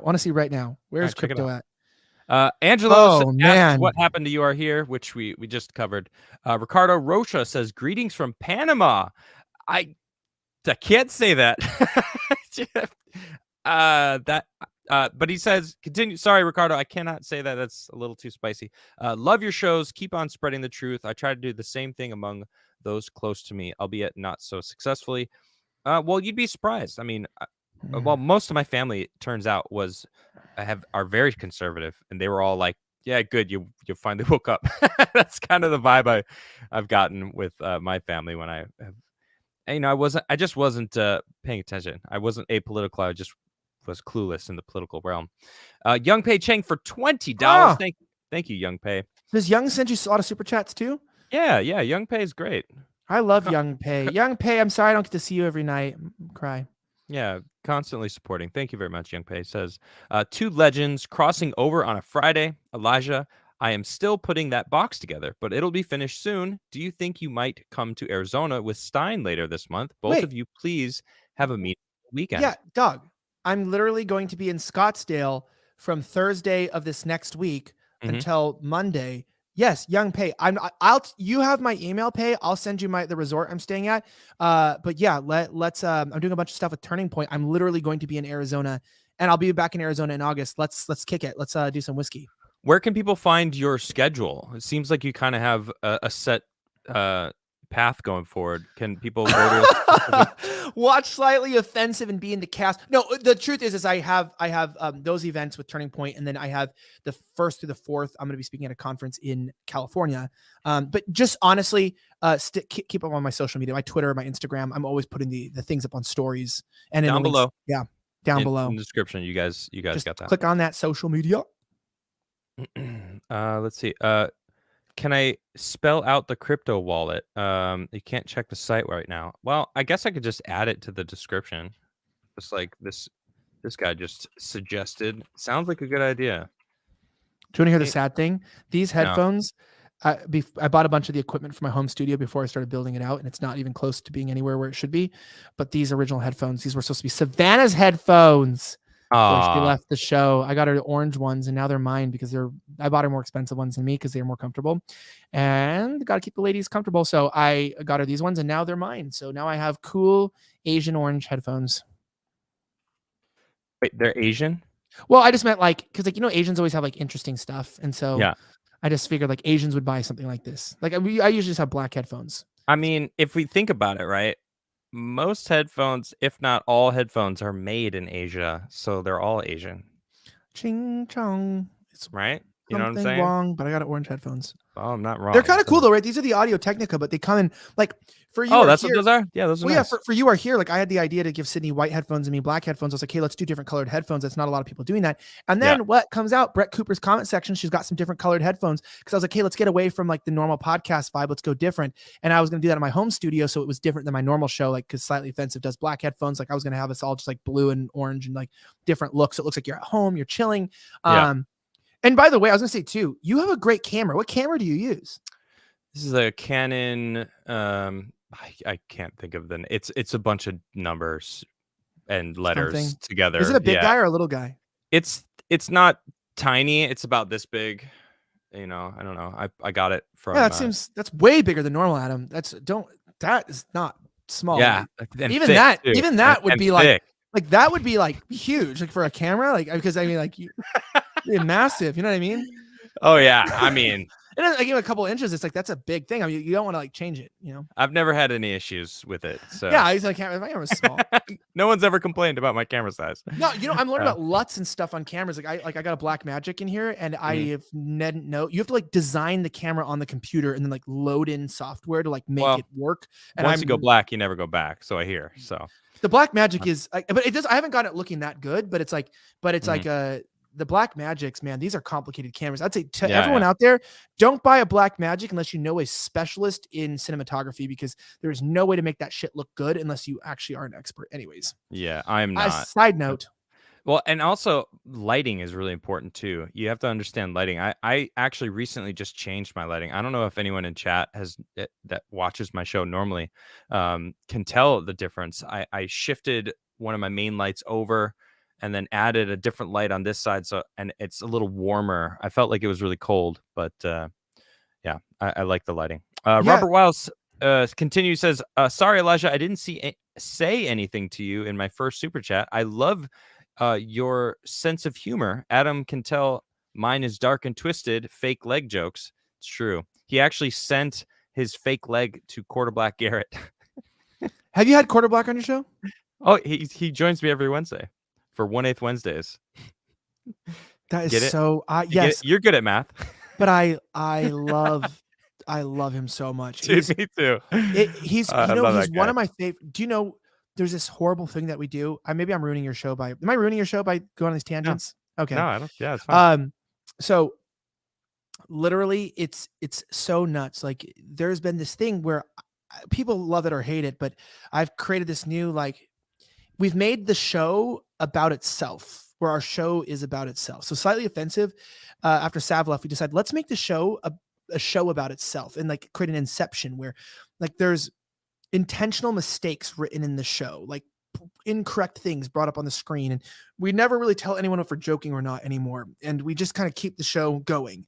I get mad at people. We're going to keep developing this too, like, where it's just like, bring people in, we get upset, and people haven't understood that it's that, like, the show is one big bit. Yeah. Because I am being genuine in the show, but like everything that's not genuine seems genuine too. Like, we had Dave Rubin on, and everyone thought we were mad at Dave Rubin, but it was, I don't know how you thought that. I don't know how anyone thought that. But with Quarter Black, people have thought that him and I have real beef, because the clips that come out are like, we're genuinely assholes to each other on camera. Yeah. Like, and the things they say are rude. He could dish it out. That guy could dish it. But I mean, like, and I love him because like nobody I've seen has played better than him. Yeah, I'm like, you're not, and I say something to mean, I'm like, oh, you're that guy that was once a producer on an important show. Okay, good for you. And he'll be like, yeah, exactly. Like, I'm on your show. You're right. My career has fallen. Look at where I'm at. Okay. And you're like, that's good. Like, that's good. And he's like, but I like the dishing. Like, I love it. And people are like, I don't know if this is real or not. I'm like, the sword fight in the middle of the show didn't give you away that it was. But it's the us. Like, I want to get back to the old like 90s dickhead where we're like, you know what? No, fuck you. And like, we're like having fun. I miss that kind of comedy, like Mad TV comedy, where we're just racist and sexist for fun. It's the good old days, right? I have a tradition on my show. I don't know if you know. It's someone sent me some dice because I liked space. It was a long time ago. White Lasagna, actually, is the name. Sent me some dice, and I started rolling a die. And it's the first time that you've graced my show with your presence. And I'm going to roll it, and I want you to guess 1 through 20. Good luck. Wait. But it's 1 through 20. It's what? How many? It's a 20-sided die. 20-sided. Oh, okay. 17. 1 through 20. 17. Okay. It's not right, but that's okay. Was it 4? Bobcat is actually correct. It is 13. Congratulations, Bobcat. You won absolutely nothing. Elijah, don't feel bad. You would have actually just won nothing because there's no prizes in this game. You just win nothing. Bobcat, email me, Elijah@slightlyoffensive.com, your shipping address, and I'll send you a free Slightly Offensive hat because I take care of Adam's guests. I'm not even joking. Right. Hey, do that. Send me your address. It is a private server, so don't worry, but send it to me. All right, there you go, Bobcat. You can get yourself a Slightly Offensive hat on him, on me, because it's my show and he's doing it for me, for you. So thank you. So congratulations, you actually won something. You won a hat. That's you might even not even like the show. If you don't like the show, then don't email me. He's like, I don't even like this guy. If you don't like me, I'm not gonna send you a free hat because they cost out of pocket. It's like a $25 cost. No, you're sending that hat. It's too late. It doesn't matter. You get that email. Bobcat, I want confirmation. We get this hat. Take a picture. Robcat, flicking him off. Just be like, I know. Or take a picture of it burning, on the ground. Just like, then piss on it. Get a picture of that. Not like the dick, but the piss hitting the hat. That's great. I want to give a huge shout out to Brian, who's my friend, who's a producer for the Next News Network. Do you know what the Next News Network is? I've heard of it. I don't know why more people don't watch it. Like, it's my friend's channel. He's got millions of subscribers, and every day he just puts out like 20 videos that are just like the news, like hard news, just verbatim, just like reads the news stories, but are not like biased and like actually just have like the facts. And it's like a huge channel, and I don't know why more people don't watch it. But the producer's Brian. He's one of my favorite people in the whole world, and he said, "Hello, Adam." Next News Network. Yeah, it's one of my favorite channels. Literally every day, 20 stories of just. There's 5 breaking news stories around 5 o'clock every night, plus 15 other stories that are important, that are from a right-wing perspective and are unbiased, and they're incredible. And I'm like, and I love the channel, and I have a big fan of Gary Franchi, the host. And like, I just want to give like, it's almost like an opposite shout out of like a channel that's big, but I feel like intentionally doesn't get recognition because people are threatened by it. Okay. Like, you know where I'm going? That's a lot of work. Yeah. I just subbed. I'll check them out. I just like it because it's like you could go every day, look at 20 new videos, find a couple titles, and they're like verbatim reading the stories and explaining them to you in like 4 to 5 minutes. And so then you just get this drawn out. And I know that's what Timcast does and whatnot, but it's like, dude, he's bigger than Timcast and he doesn't even get the credit. So I don't know why. And you know why? Because the GOP hates him because he's fucking effective and he's not a shill. His name's Brian. Well, Brian's the producer. Gary Franchi's the host. Oh, but okay. I love them both a lot. But Brian wanted to say hi to you and give a shout out to you. So What's I was up, Brian? just How saying you hello. doing? Thank you. Yep. That sounds like someone I'd like to have on my show and talk, about life and stuff. Dude, I have some interesting people. If you want some interesting guests. Yeah. Have you had Jeff Younger on? Mm-mm. Dude. Let's talk. Okay. Let's talk about that. Yeah. No, well, I'll text you. I'll text you a All bunch of cool people. There's so many cool people you got to have on your show that are like, they're emerging and they're like cool and they love you. All right. I like that. Let's go. Dreadnought Trucking LLC. Thank you for that super chat. It might have been the super sticker. I don't know. It doesn't show me anything, but thank you. And then, of course, Eliza Blue Podcast. If you guys aren't following Eliza Podcast, please go follow her. She's fantastic. Mr. Wolfgram says, whatever happened to You Are Here? We miss you. Yes, we all do. We answered that. Batgoat for $20 says, you rock, Adam. Thanks for great reporting, Elijah. Thank you. Thank you. Thank you. Virtual is Trust for $10 with a hippo on a rocket gaming chair super sticker. I've never seen that one. That's very nice. Thank you for that. David Quesadilla for 10. How you doing, Quesadilla? No wonder when Elijah is on a Beanie Babies show, he sounds so much more intelligent. FYI, all schools, public and private, have ASB. It's also in a lot of pop culture TV. Well, excuse me, Quesadilla. I didn't know what ASB was. As I did mention earlier, I was not really a good kid in high school. I kind of skipped school a lot, and I got kicked out of school also. We had meetings to deal with you. We had meetings. ASB met to figure out what to do with children like you. So we were formed to help you. Yeah. Well, it didn't really help me, though. I'll be honest. Now you got a huge YouTube channel and you're uber successful. My bad. Yep. Not Tim says, just wanted to pop in and let you guys know you're both wrong. Smash that like button. Thank you, Not Tim. I appreciate that. That's love being here, being told I'm wrong. It's what is that? Can I ask you the question? So like, sure. So like, and I go on Tim's show pretty often, and dude, I'm gonna apologize to the public for my last performance on that show. It was horrible, and because I was going through some major shit. I got like, dude, I started the show. Check this out. The show starts, and I get the worst message of my life, like the worst message I've ever read. Of just think of anyone in your life, anything that's going on, that betrayal of the highest degree. And I read my phone. I'm like, motherfucker. Like I just like start out. I'm like, oh my gosh. So I'm starting the show. We're going live like 3 minutes before. I'm sitting next to Matt Walsh. And it's is it anger or sadness? Shock. Just shock. Okay. Yeah. Like sadness. Yeah. Sadness. Like just that sinking feeling when your heart moves to your stomach and you're like, yeah, what the fuck? Like that. And so like, and the show's like, all right, we're live. And Tim's like, oh yeah, we're starting this here and here and here. And I'm like, needs more. And I'm starting to give this no, I can do a good Tim one. I don't want to mock him. I just meant like I can do a good Tim one where Tim's just like, hey, Elijah, you're wrong. But I was like, but I'm starting this out and I'm like, and I'm there, but like I don't understand what this is. Like I only spoke like 4 times in like 2.5 hours. I didn't even go to the overtime. I couldn't do it. I mentally couldn't do it. I literally almost cried. I left the room and I didn't cry because I'm not a bitch, but I also just couldn't. I almost passed out. I was so overwhelmed with dread because humans fucking piss me off. They make me sad. I get sad. Humanity makes me really sad. I lose a lot of friends, a lot of people. They make me very sad. So I was just like very, very sad because I just can't be friends with people. I just can't do it in this industry. They just suck. So I'm like, dude, this is horrible.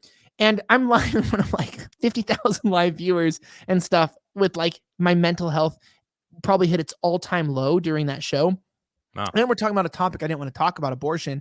And so I was like, damn, this is like a very, very, very, very serious thing. So I was really quiet. I didn't say much. And now you know why. And that's why I only wanted to say that because I wanted to give from Tim's the reason on Crigler's show why I was so quiet. Everyone's been asking me what was wrong or why did I look so down? And it was because I was demoralized and I almost gave up on life. I honestly did. Wow. I almost gave up on life that night. And this was recently then, right? Yeah. I almost said I'm never making friends again. I literally almost went, I'm never going to have friendships ever again because I can't do this. I can't fucking deal with people. I can't do it. So I almost just gave up on my life that night or just professionally having any friendships. But also I'm not like that tonight. And I I just think it's funny. I just think it was fun. I think it was funny, like you were saying about you're wrong. It's like, then I look at the audience, and the audience, I thought I did the worst performance of my life. I didn't say anything, and they were still like, Tim, be quiet. Tim, don't say anything. Tim, why are you cutting Elijah off? And I was like, dude, I didn't even say anything, and people are still telling Tim to stop. So I don't know what's up with his audience. That was the whole point of the story. I don't know what the point of his audience. They're always telling like if my audience talked to me that way, I wouldn't take it. I wouldn't take that kind of abuse. I just wouldn't do it. I wouldn't let people talk shit like that to me. I mean, I let people make fun of me. I make fun of myself, but like if every night people were just like, dude, shut up.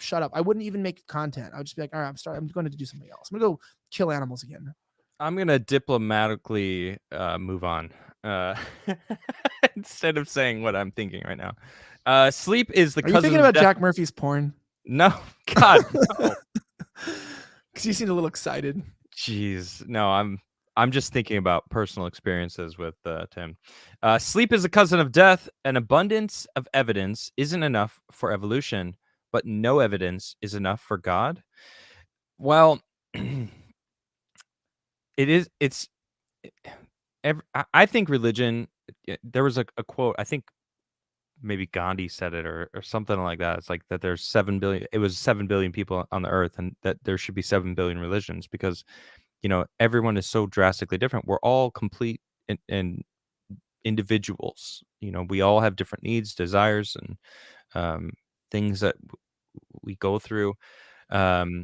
So it is for Elijah. His story that he's going through is his life and not yours. That's what I have to say about that. And I have a feeling he's done a lot of research. So what was the statement again? An abundance of evidence isn't enough for evolution, but no evidence is enough for God. That's a question. Oh, since I'll be simple, I just miss super chats, man. I haven't been live on a show in a while. Yeah, good to have you. Like, yeah. How long? We've taken your show. You said an hour and a half. I feel like I've taken your show past where it's supposed to go. Your wife's no, it's totally fine. No. As long as you're good, I'm good. Oh, I'm, dude. People always asked with You Are Here if I take it at 3 hours. Like, dude, if I have control over things, like I would, in my life, I would make content 7 days a week, twice, 3 times a day. Just go on. I would go Nick Rekieta style, like 10-hour streams, and just live the whole life. And I would do that. Just, I'm glad I make a lot of money. Life is very good. I feel very, very blessed. And I'm like, obviously not trying to challenge every, burn bridges I don't need to, but it's also like, dude, like, I don't give a fuck about the money or anything. Like, I just want to be with the people, and I want to be with you guys and talk and hang out. And even the other night, I went to dinner with a bunch of like SOBs after the speech. And I'm going to tell you this. Do you know what was really humbling? When I say that I almost cry, meaning like, I don't mean cry like bawl. Like, I just almost tear up because I get like really humbled sometimes by people. Okay. And I met some people, some SOBs at the debate on Wednesday in University of Tennessee. And it was a good event. You can watch the debate online, by the way. Shout out to Destiny for agreeing with a lot of what I had to say. And I'm really happy. SOB is slightly offensive backers, just correct. In case anyone didn't know. Go ahead. Yeah. But I had this guy named Steve, and by the way, Steve, if you're watching this is not a slight on you. I just don't assume Steve is like the richest guy in the world. And he told me, he's like, man, I literally have never paid to, he was like a very, blue collar working man. It's a very masculine dude. Was just like, I would never pay to meet somebody. But like, I paid to go to dinner with you and to meet you. And I am like, this is the best money I ever spent. Now, I don't run these events. I don't even know. Like, I didn't even know they paid to go to dinner. Like, I have no idea what's going on. Like, I just paid to go to an event, right? Like, I don't run the event. So I was like, oh, it's like, you got to pay to come to dinner. He's like, yeah. And I was like, how much did you pay? And he's like, well, like, just to get near you, and I pay at least $100 just like to get near you. And I went, what? Yeah. And I went, oh shit. And I said, dude, are you serious? And he was like, yeah, I would pay like at least $100 to like meet you and get near you. And I went, because I was like, oh, well, dude, I didn't charge you that. You know what I mean? Like, I don't know anything. I just showed up to an event. Like, I don't know that. I was like, I would have said hi to you for free. Like, I don't live like that. And he was like, I love you. And I am just so happy. He was like, I love you. He kept telling me, I love you. I love you. And I was like, and he was like, totally cool. And we talked. He was a great guy. And I was like, damn, I felt kind of bad. I'm like, why'd you spend $100 to meet me? Dude, for $100 to meet me, like, I'm not even like, it doesn't matter. But I was going, dude, I'm like, I almost felt bad for him that he had to pay money because what a disappointing experience that must have been. And also, hey, where's my cut? Where's my cut in that hundo? But what a disappointing experience to meet Elijah Schaffer. I'm like, you know, I mean, but I meant like, because with the people, it's like, dude, like, I was like, dude, I don't even like, I bought him a bunch. I probably bought him $100 worth of drinks. I'm being completely honest. I was like, dude, let me buy you double shots. Let me just buy you like as many as you want. Let me just get you whatever whiskey, whatever's going on. Because I was like, and I even asked people at dinner, I'm like, dude, did you guys pay to come sit next to me? And they were all like, yeah. So then I just bought everyone unlimited drinks, and the bill was much higher than whatever they paid. And that's my point. It's like, it's like, I just want to be with the people. And like, dude, you paid money. Let me give you your values worth in free alcohol, everyone at the table, so that we can all chill and hang out, because I don't want you to feel like you have to pay to get access, because that's freaking retarded. Like, yeah, that's not okay though. But it wasn't, but it was an event, and they had to make their money back. And I'm not mad at the event. They were really nice people. They just had like a dinner, and you guys people paid to go. But I was saying, like, to me, it's like, well, dude, I don't even want your money. Like, I'd rather just fucking pay for it. I make enough money as it is. That's my point. It's like, I make money. I don't care about the money, but let's have a community. Let's actually talk. And like, and again, I always try to do community stuff, and I get sad because I feel bad. Like, even Telegram, I try to make a community, and people post porn, and then I try to do meetups, and then people come and protest them, and they get shut down. It's like, dude, I just want to meet with the people and hang out with the SOBs and have a good time. And people just ruin it, man. Everyone ruins it. Or there's money involved, and like, it's hard, because I want to connect with everyone. And you are like that too. Like, you're a real person, and you would never treat anyone poorly. And I feel like this industry is like full of a lot of grifting, of like using who you are to get people's money so that they can say hello to you. That's it's a lot of shit. Yeah. That was a random side story, but that just happened on Wednesday. But I was going to say to everyone out there, to Hank, to everyone, dude, I ended up taking shots with some transgenders even that came for Destiny. And I was like, why don't just take one with me? Shout out to Lily, the transgender that came to the show. But anyway, I just thought it was like, SOBs unite. I went to some SOBs houses. Like, he was like, you want to hang out? They're like, you want to go? You guys all want to hang out? And they're like, yeah. Like, went over their house. We all hung out, went out to a bar. Like, we were chilling, and I got apology text the next day. Sorry for being so drunk and messing around. And I was like, and being so crazy. And I was like, dude, you had the time of your life. Don't apologize to me for having a good night.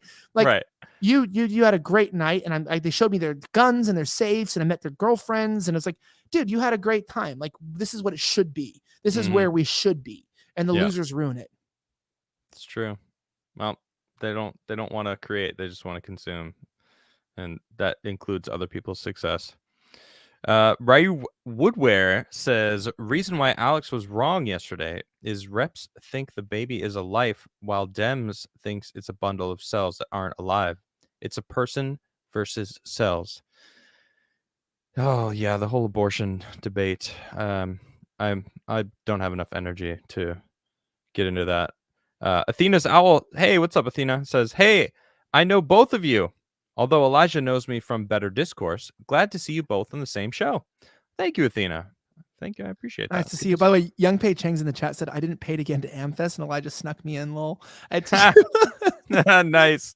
True. Young Pei. We love her, Young Pei. And we love you, Athena. Good to talk to you. Young Pei again actually says, thanks you guys for the testimonies. I appreciate. Yeah, of course.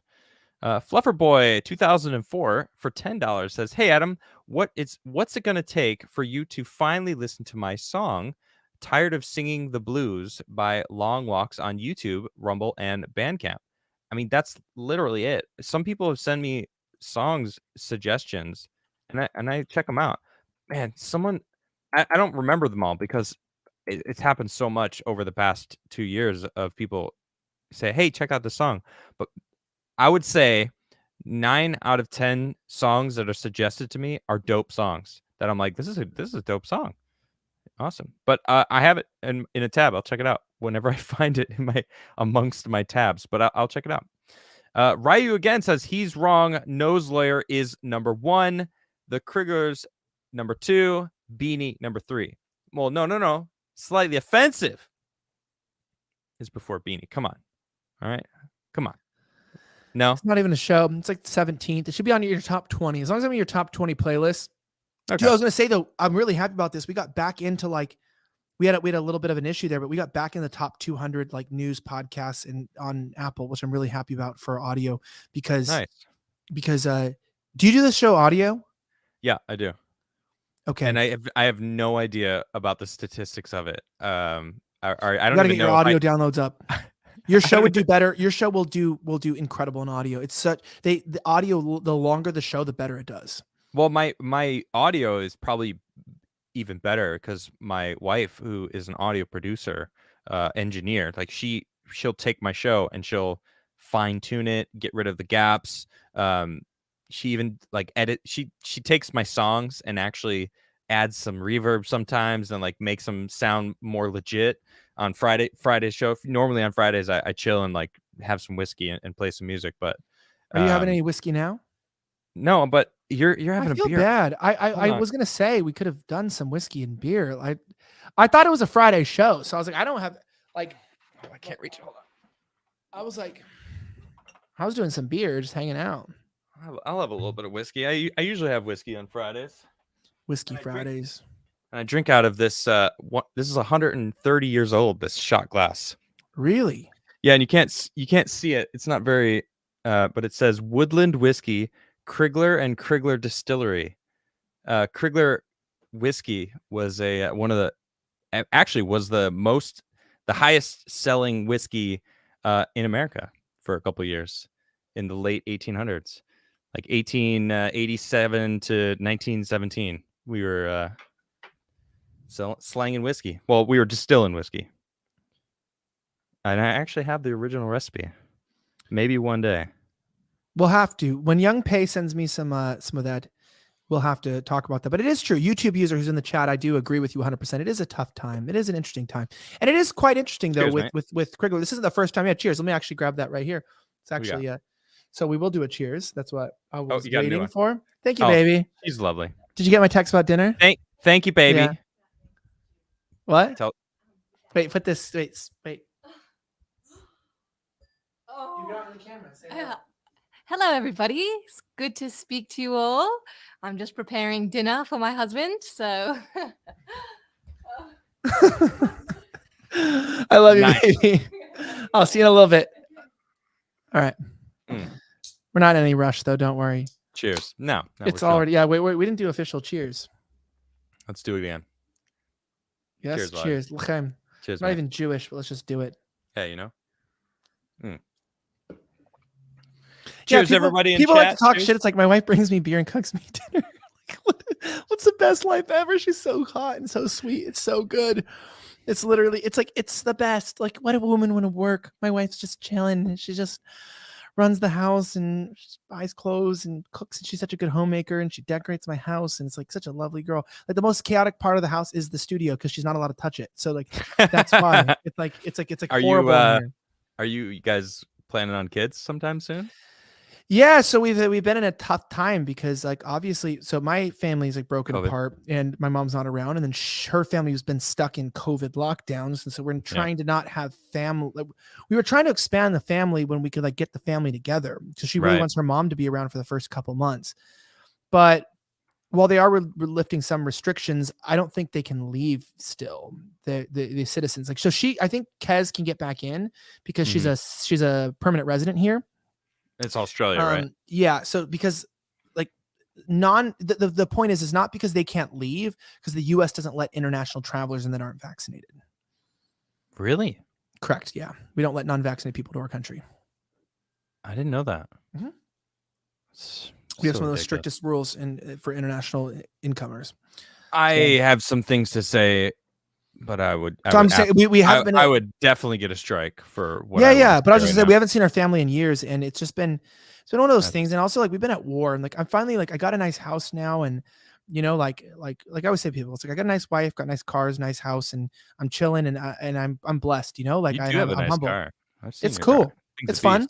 It's a beast. It's a fun beast. Yeah, it is it's good V8, almost 600 horsepower. We have fun. We do have fun. The boys have fun. But what I meant is like, it's like, there's nothing more that I want, like I'm not a materialist. I don't give a shit. Like, people see the way I dress. Like I have nothing to prove. And, like I have a house, I'm having a good time in life. But I am like, and I want to start a family now. I'm trying to like settle out of the war.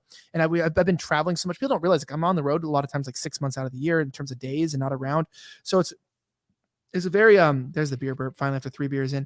It's a little bit of a struggle, and it just has been hard. Like, I mean, it has just been very, very hard. Not to not have children, but just to like, when your life is chaos and it's just been movement and stuff, it's like, well, how do I raise a family when I'm not even around, or like what's going on? And we're also not like a soldier, I'm going to die. But I know that's where we're headed, to have kids. So my wife's quite a few years younger than me, by the way, based as how guys should be. Like I'm going to approach 30 next year, but my wife has like half a decade to get there. So she's doing good. But I think in the next year or two, we'll try. But again, like that's, people don't realize the amount of factors. And I mean this personally, like, it's like, imagine that's like you want to have a kid and you can't access any of your family, and you just, it's hard for her. She left the country and she can't see her family. It's a huge burden. We're trying to go back in December. I'm hoping we can, but the cost of the trip and just tickets and hotels for coach is about $12,500 just to get to Australia, with an average basic price ticket being almost $3,600 return for the trip. So we're talking about almost $8,000 just after taxes for just 2 coach tickets and shitty seats on a plane. And so it's not that we don't have the money, but it's just not a cheap investment. And it's just really, it's super, dude, the Australian stuff, man, my heart breaks. That's all I'm going to say. I'm going to end there. Just my heart breaks. The Australian stuff is just, like I tell people, my mom, I don't have a mom. So that's my mom. I don't even call my mom with the U anymore. I just give her my mom. It's like, they can't even like go sit like outdoor at a restaurant for this last couple of years. Like can't even be outside, like in a public place. And they treated like second-class citizens. Even my father-in-law, when they had the floods recently, he's a ex-military engineer. He's like builds their house. He's building an entire house for them, like himself, like the house from like ground up on property. Boss. Man, total man's man. One of my favorite people I've ever met in my life, and he's again a civil engineer for the army, and one of the most crazy individuals, been held hostage, everything, and been like just crazy stuff in war, all that stuff. They wouldn't let him help rescue people who were dying in the floods because he wasn't vaccinated. Wow. They said he couldn't help dying people because he was a risk to the dying people. So, that's where that country. That pretty much sums it up right there. Yeah, so my heart breaks, man. My heart breaks. I fucking hate Dan Andrews. I hope Dan Andrews dies. I mean, man, I just saw it. He's up for not for re-election, but they might actually oust him. I read something. Well, yeah, because he's trying to create immunity for the health officers. You know about this in Australia? So no, they don't have evidence that they created any health. There was any reasons why they were able to institute the health measures, the legal health measures that they put in place. Mm-hmm. And so because of that, they basically committed crimes against humanity. Now, basically, they did, right? Well, let's just admit it. The COVID stuff was crimes against humanity. These were crimes. If people watch my episode today on Slightly Offensive, which I'm just doing a massive plug for, we talked about part of the reason why they did lockdowns was about food shortages and creating a future mass famine event by disrupting supply chains. And we go deep into it, explaining how they are convoluting, food supply and making us comfortable with fluctuating prices on basic goods, and the way they're creating a structure to create controlled food release and create mass starvation like they did in the Great Leap Forward, or different types of social and cultural revolutions, looking at starving between 30 to 60 million people in the world. This is true, and they talk about it. Klaus Schwab even does. Anyway, it's a very good episode with Jeff Younger. But they're trying to create an immunity clause because that, like, Australia is so corrupt. People don't know this. They think it's like a good country because this is the most racist thing I'll say all podcast. People think that Australia is great because it's an all white country. And it's just, that's the only reason why it's good. And you can say that that's white supremacist. No, it's a homogenous group of people with less population than there is in California and a landmass bigger than the United States. They get along, they don't commit crime, they're clean, and they have a common group. Multiculturalism is gay. It sucks. It's stupid. It doesn't work. It never has worked. I'm sorry. It just doesn't. But they have a country. It's homogenous. So everyone thinks because it's a monoculture that it's like this really balanced society that's like it's just not violent. It's not trash and everyone's wealthy. It's actually true. But their politics are fucked. And as you've seen from I've always told people it's a fucked place in terms of politics, and nobody realized that until the COVID lockdowns. My family, my wife's family comes from like the government there. And so they're a political family. And I know how bad it is. That being said, they even have they have bans against like corruption parts. Like you can't even like investigate corruption in the government in Australia. So they ban, they outlaw investigations into corruption. Like that's how bad it is there. It's extremely, extremely diabolically corrupt. And Wow. like, I mean, and their politicians make like $400,000 to $700,000 per year, plus like payouts from the taxpayers. The police commissioners make like $500,000 a year. It's insane how absolutely, you should do a deep dive into Australian government policies. It's crazy. Jeez. I don't think people knew how bad the country had gotten in the last 70 years until they saw what happened. Around the same time, the United States got bad too with the 60s, where they kind of changed their policies from being nationalist to globalist, made trade deals, and kind of sold out to the WEF, et cetera. But looking at that, they're now trying to create laws and legislation. Dan Andrews is that nobody can be held accountable for anything they did during COVID, like laws, like policy, like they're trying to create this to be an actual. So he might get sacked because it's like there's a lot of like, do you know what I will give them credit for? They're still honest as a society. They're honest about multiculturalism and how races do not mix well. They're very honest, even though they're very liberal. They're very honest about that. You should see their racial tensions with the Aboriginals. They're very honest about the lack of cohesion of multiculturalism, but they're also very accurate on vaccines. And while I don't want to get you another strike, they are openly seeing that the vaccines may not be what people said. No. I'm saying they may not be what people said. That's all I'm saying. That's it. That's all I'm saying. That's all I'm saying. I honestly, I've gotten a strike. Okay. For not even saying anything. Okay, that's all I'm saying. They're honest and we're not. There you go. So for just for YouTube, we'll leave it there. We'll leave it there. We'll just leave it there. We'll leave it there. We'll leave it there. They talk and we don't. Okay. I'm not saying any of this YouTube. I disavow whatever may or may not. No, I think the vaccines are safe. They are safe. Medical studies say Correct. they are. Okay. There you go. Yeah. They're safe and effective. Australia is just on another level in their life. So my point is that Australia has some sort of honesty that we don't have in terms of a lot of things, because the people themselves have an open communication and they're blunt. Like, I mean, like we would say it's racist to not let like Somalians in our country. They wouldn't say that's racist. They just wouldn't let them in, right? They'd be like, Somalians are fucking crazy. We're not going to let them in. So they would just say that, even if they're progressive, they would like, all right, mate. Yeah. It's just no. So Australia is not fully lost, but it is so insane, like you said, with sacking Dan Andrews, that they're trying to make policies because Dan Andrews lied to the public, and they're trying to hold their politicians accountable. And so, like, I wish we would do that to Fauci, but it probably won't happen. And my bad. You too, we love vaccines. I got 5 of them. Yeah. Let's see here. Lucas says, you both need to get onto another Nick late night drinking stream. When Elijah was on was one of the funniest things this year. I love going on Nick's show. I love crashing his show. I pop in his chat and I'm like, you got a spot for me? And he always like, oh yeah, sends me the invite link. And I love jumping on his show. His is great. I don't like being drunk ever. Not like online. I don't enjoy being drunk. Even when I'm not streaming. Like, I don't enjoy not being in control of myself, and it's not like I don't get wild when I get drunk. I just, when you're drunk, but and I'm not like an anger drunk. I don't enjoy the feeling of being drunk. I like to drink whiskey, but I only drink a little, like enough, because I actually enjoy the taste of whiskey, and I like feeling a little buzzed. And that's really it. As soon as it starts getting more than buzz, I start like, I don't really, I like reality. I don't smoke anymore. I don't do drugs. I used to smoke a lot of pot when I was younger. I don't smoke anymore. I don't do any drugs. This is like the extent of it. Every Friday I'll have a little bit of whiskey, and it's like, that's about it. And yeah, I don't know. So I don't know if I would be like, I did get a little tipsy last time I was on Nick's stream. I'll be honest. That was probably the drunkest I've been in years. So why don't I get you and Nick on live in the same room? He's never been on Slightly Offensive. He wants to come on. God. Why don't we do a special?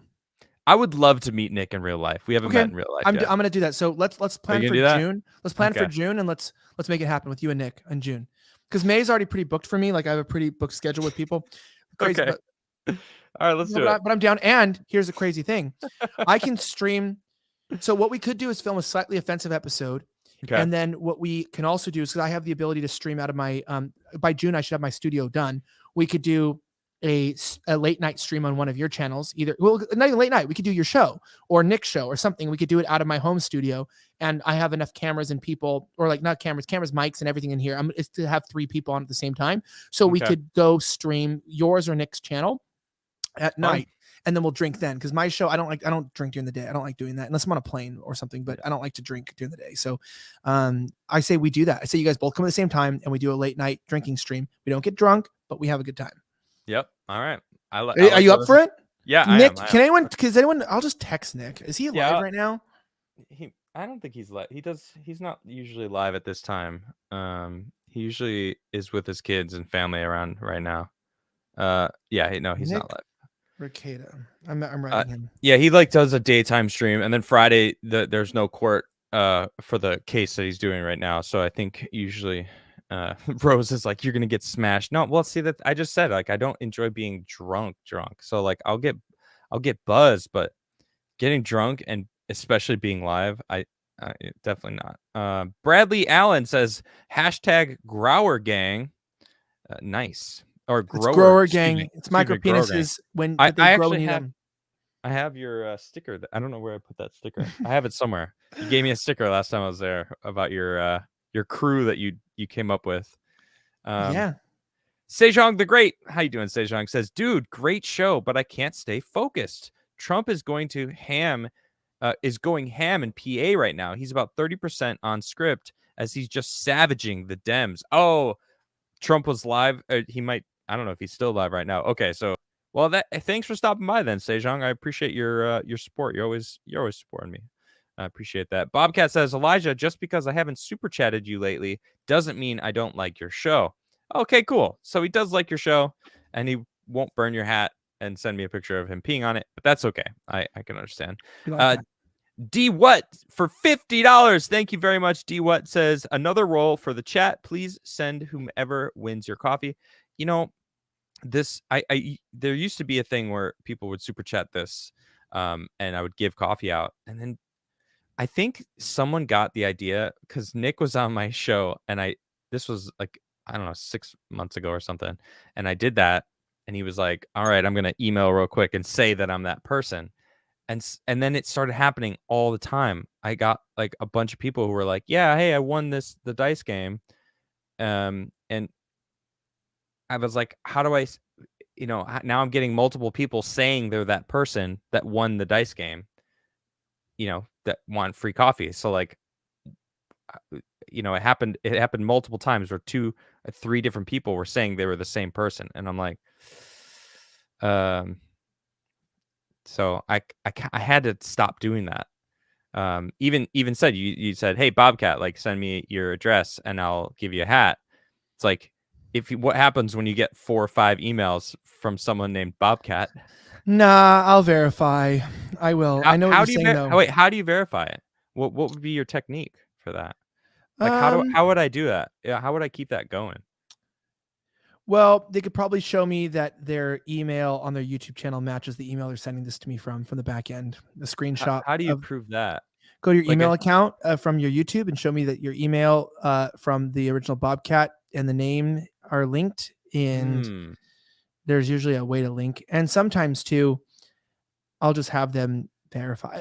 They'll verify. It's a hat. If you're going to go through the length to scam you for a hat, you probably deserve it. Let's just say it was coffee. But honestly, I think there's people that are just exist to troll. Like Tim's show, like those people that troll Tim. Like, I think a lot of people watch that show to hate on Tim. I did a lot of reading chat when I was live on his show, because Tim did a lot of the talking. But and I could see that people would be so angry with him a lot. There's a lot of people that love his show and love him and respect what he's doing, but it's kind of like it was an insane ratio where the people that watch my show, especially the people that are hanging out now after we've been live for 2.5 hours. Wow. These people here that are all hanging out, everyone's awesome. These are the people that are like showing up every day for me, constantly. I mean, maybe there's some new people here, and thank you all.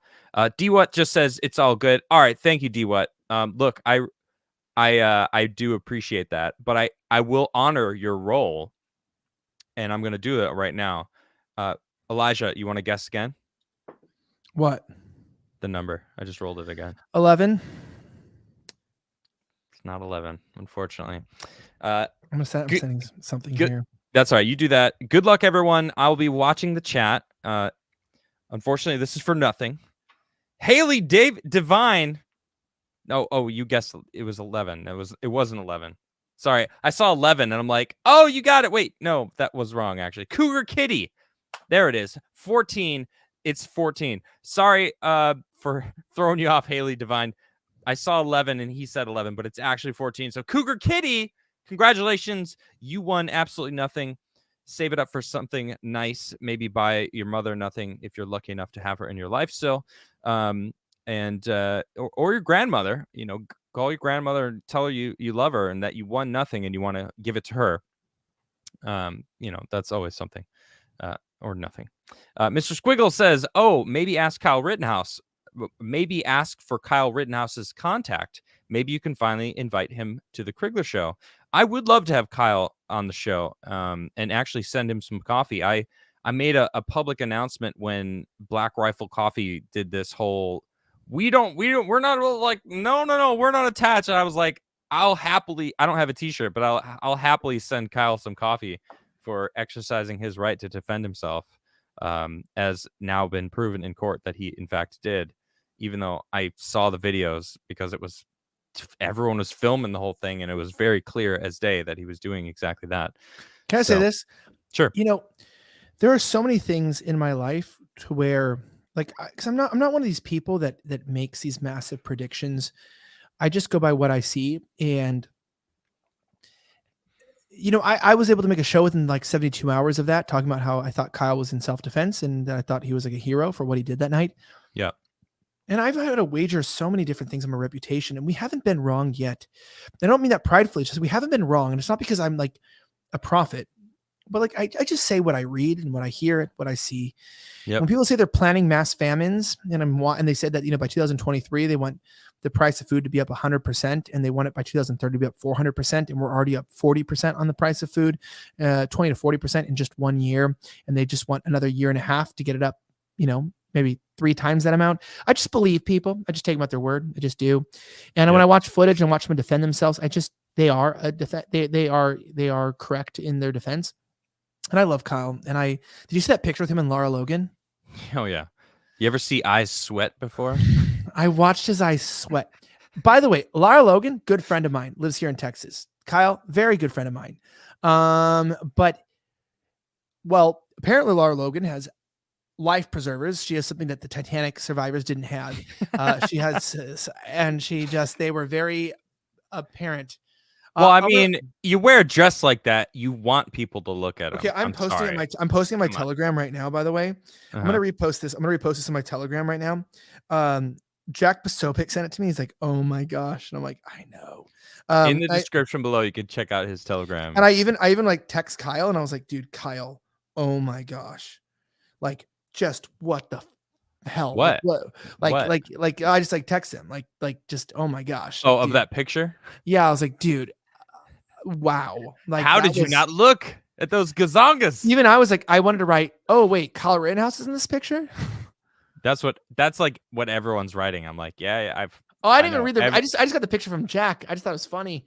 Oh, it was flying around Twitter when people first. And Lara Logan is by the way, she's so beautiful and she's so talented. I love Lara Logan so much. She has a pet squirrel. That's dope. I didn't know that. Yeah, I hung out at her house recently, and here it is, everyone. Yeah, Kyle Rittenhouse's eyes sweating. You'll find his eyes eventually. No, it's not on the left, upper right side of the picture. Yeah, you got to focus your eyes. All right, enough booba. I know. Anyway, let's see here. Bobcat, thank you for that little swig of coffee. And D what again? Thank you very much for that little. You guys did the same super sticker. That's fun. Yeah, hey, if you would love to like to connect me to Kyle, that would be fantastic. I'm sure. Yeah, I can connect. I can connect you. it's more like, can I connect with his handlers? Do you know what I'm saying? Like, it's Sure. like, Yeah. that's And more the I hard don't part. see. I like to meet people naturally. I always kind of feel weird doing like that. You know, when I find that people are following me on Twitter, and then I'm following them, and then I'm like, you know what? They follow me. I'm gonna send them a message, and that's kind of how most of my guests come on. I'm like, You see the mutual follow. yeah, you know, I'm like, oh, cool. They know of me, so I'll reach out to them.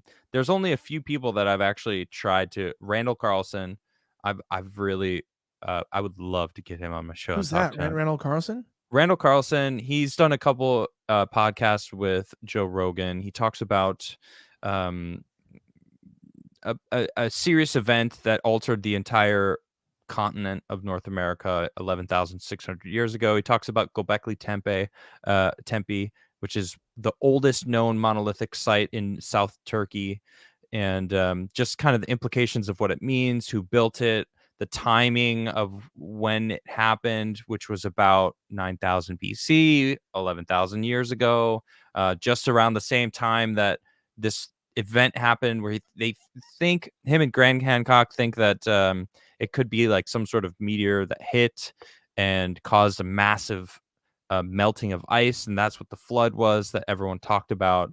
But they don't know, but all of the evidence that they're looking into, it's an interesting podcast that he has, and then I just would love to talk to him about the stuff that he's seen and what he believes.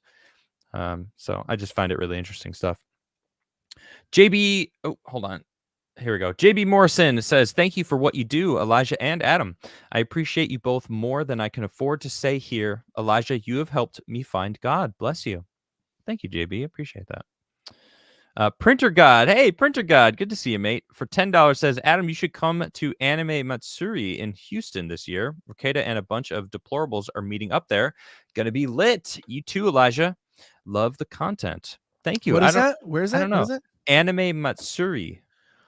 You know, like anime is a weird thing because, you know, like so I know there's that argument that anime is this like storytelling, you know, artwork. And I'll admit, like, a lot of my best friends were Asian. I've just always been around a lot of Asians in my life. Maybe it's being into science too. Like, I've just always been like heavily inundated by Asian culture. I have a Savannah Hernandez on my show. I'm always surrounded by the Asians, these ones, Ying Lang Tao. But I get them. My roommates are Chinese people. I never could get into anime. So I will challenge you this. And even my new producer and assistant also both love anime. If there's something I'm missing in anime, well, okay, I did love Dragon Ball Z. I'll take that back as a kid, but okay. But have you ever seen Ninja Scroll? No. So I'm anime to me. I want to, you know, as I get older, I'm like, I need to see like more. I don't know. Not like I can't watch Dragon Ball. I've never watched Dragon Ball. It was never an interest of mine. I don't. Yeah. I do a pretty good Japanese impersonation. A friend of mine was like, "Oh, you should watch Ninja Scroll." When I was younger. Okay, I'm looking this up. And I watched it, and I was like, "This was badass." I mean, it was like bloody, gory, but still had some like magical essence to, you know, it's like some demons, and I don't know. It was something about it. It felt more mature, and I like that. So I know that it exists where it's, you know, there's more mature anime, but I don't know. Some anime, I see it and I'm like, you know. I do hear Attack on Titan is really good. I haven't watched it yet. I don't really know anime that well. Brian says One Piece, that producer from Next News. You know, he says one. I'm just gonna say that. That's my point. Is like, it's just everyone's really into it, and I don't know if it's like a fad, if it's like a trans fad, right? Like, Brian was in chat saying it's his fault that you were late at the beginning of the show. I saw that and I was like, who's this guy? Who's this Brian? How does he know? It actually is kind of, but it doesn't really matter. Well, he took credit. He said it's my fault, my bad. He's the nicest soul ever. Like, dude, hey, if you ever need like production help, he would help you anyway. Like getting your lighting, cameras right. Like, I'm gonna fly him out soon to just help me with stuff. We'll connect us as well. He's so nice. You know, I was talking too negatively about people, but like, I have met some of the nicest, good-hearted people in this industry as well. And Brian is one of them. I'm gonna tell you this, like, when I had no followers, nothing, Brian was like, He helped me to understand lighting and cameras and software. Dude, he got the current Slightly Offensive, the whole system that, vMix is. That's like the whole system that we use. It's incredible. He's set us up on the whole system, got everything. He trains any of my new people outside of Blaze, everything. He just, and for free, he just helps me. Nice. He just goes, I want your show to be good. And he'll watch and be like, bro, this is bad.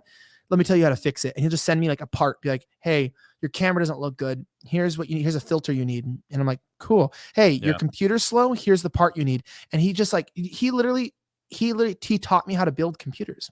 Nice. What a cool guy. What a fucking cool guy. And it's and he doesn't ask for anything in return. Never. And we hang out. I like him a lot. He's cool. But like, I want to preclude that this industry has some of the worst people, but some of the best. So there's nobody that's okay. You have shitty people and very cool people. And like, that's kind of like where you get people that will fuck you over and like extort you. And then people who will just help your career. Yep. There's no in between. Right. Am I wrong on that? Like people who like ruin your career and help not your in career. this industry, not from my own personal experience. We got a super chat from a Brian D. Roberts right here. In fact, speaking of Brian, for $10. Thank you, Brian. Says, keep up the good work. Great seeing Elijah on. Thanks for all the love. Eli, I guess he calls you Eli. That's cute. Yeah, I go by Eli with everyone. Names? What's Eli's Bri? the name. I go by Eli Bri. in the real world. Eli and Bri. In the real world, people call me Eli. Do they? Oh, okay. Yeah, everyone calls me Eli. No one knows that. That's just my name in the real world. I guess I'm not. E. You never told me that. I would say like 90% of people call me E, and people who don't know me that well call me Eli, and then people on the internet call me Slightly or Elijah. Elijah. Mm-hmm. With a J. Is that how you would pronounce it? Yeah, in Hebrew. Yeah, Eli. Well, Eliah to be more Hebrew, but yes, Elijah, very pronounced. Not Ja. Not Ja. That's not how it's pronounced. It's with a hard J. Elijah. Damn, I've been saying it wrong this whole time. Elijah. That's how I say it. Elijah. Yeah, people say it, and people call me Elisha, and that's why I don't like, because there's a big difference between like Eliah, like because there's no J in Hebrew. Right. So we use English. We like put the J instead of the Y for the the sound. But yeah, so it's like my God is Yahweh. So we do Elijah, and it is a ja. It is a very hard consonant sound of just a ja. Well, now I'm going to call you E. Yeah, E is better. I love everyone just calls me E. What's up, E? Yeah, I want to be in the cool crew. Yeah. And then other people call me Elijah with a hard R, like Josh is saying. And when you're not around, I'm just gonna keep calling you a jackass. So don't worry about it. Well, but a jackass, I don't know, Jeffrey Epstein's side man. No, I'm just kidding. But people have a lot of people like call me Elijah Jar Jar Binks, a lot of things.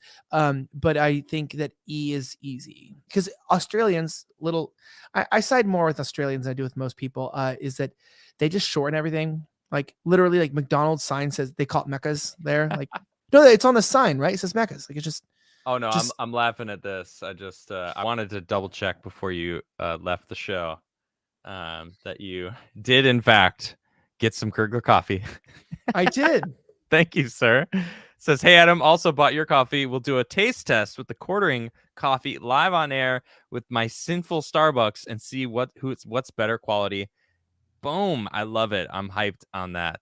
Sorry, I hijacked your show, but no, that's okay. With random, dude, I told you I can go for 10 hours a day, and I know I'm gonna have to wrap up soon. I can't. I only have a couple super chats left. The next one is from some I don't recognize it. It's slightly offensive. It's bad show. Don't watch it. It's from Slightly Offensive. Says Adam is the best. Follow him. Buy his coffee. Make his world better. Master debate on the table and let the life flow. Thank you for that. Master debate everywhere you can and change minds. Yeah, master debate on the table and let the life flow. That's great. I love that. Mr. Squiggles, Elijah, Adam, Kyle, and Nick in one stream. I mean, you get any one of those combinations in the same stream. It's going to be a good time. Bobby Lane for 10 says, howdy, Adam. Hey, Elijah, will there be more? We are here. You are here. Sorry to ask an awkward question, but just guess you're used to it by now. Thanks for all the great work, you guys. Bobby, we did, in fact, talk about it earlier. We went over it a couple times, so if you want to go back, he did speak his piece. Sejong the Great says, smash the like, spin the UFO. Don't stare at the bobas.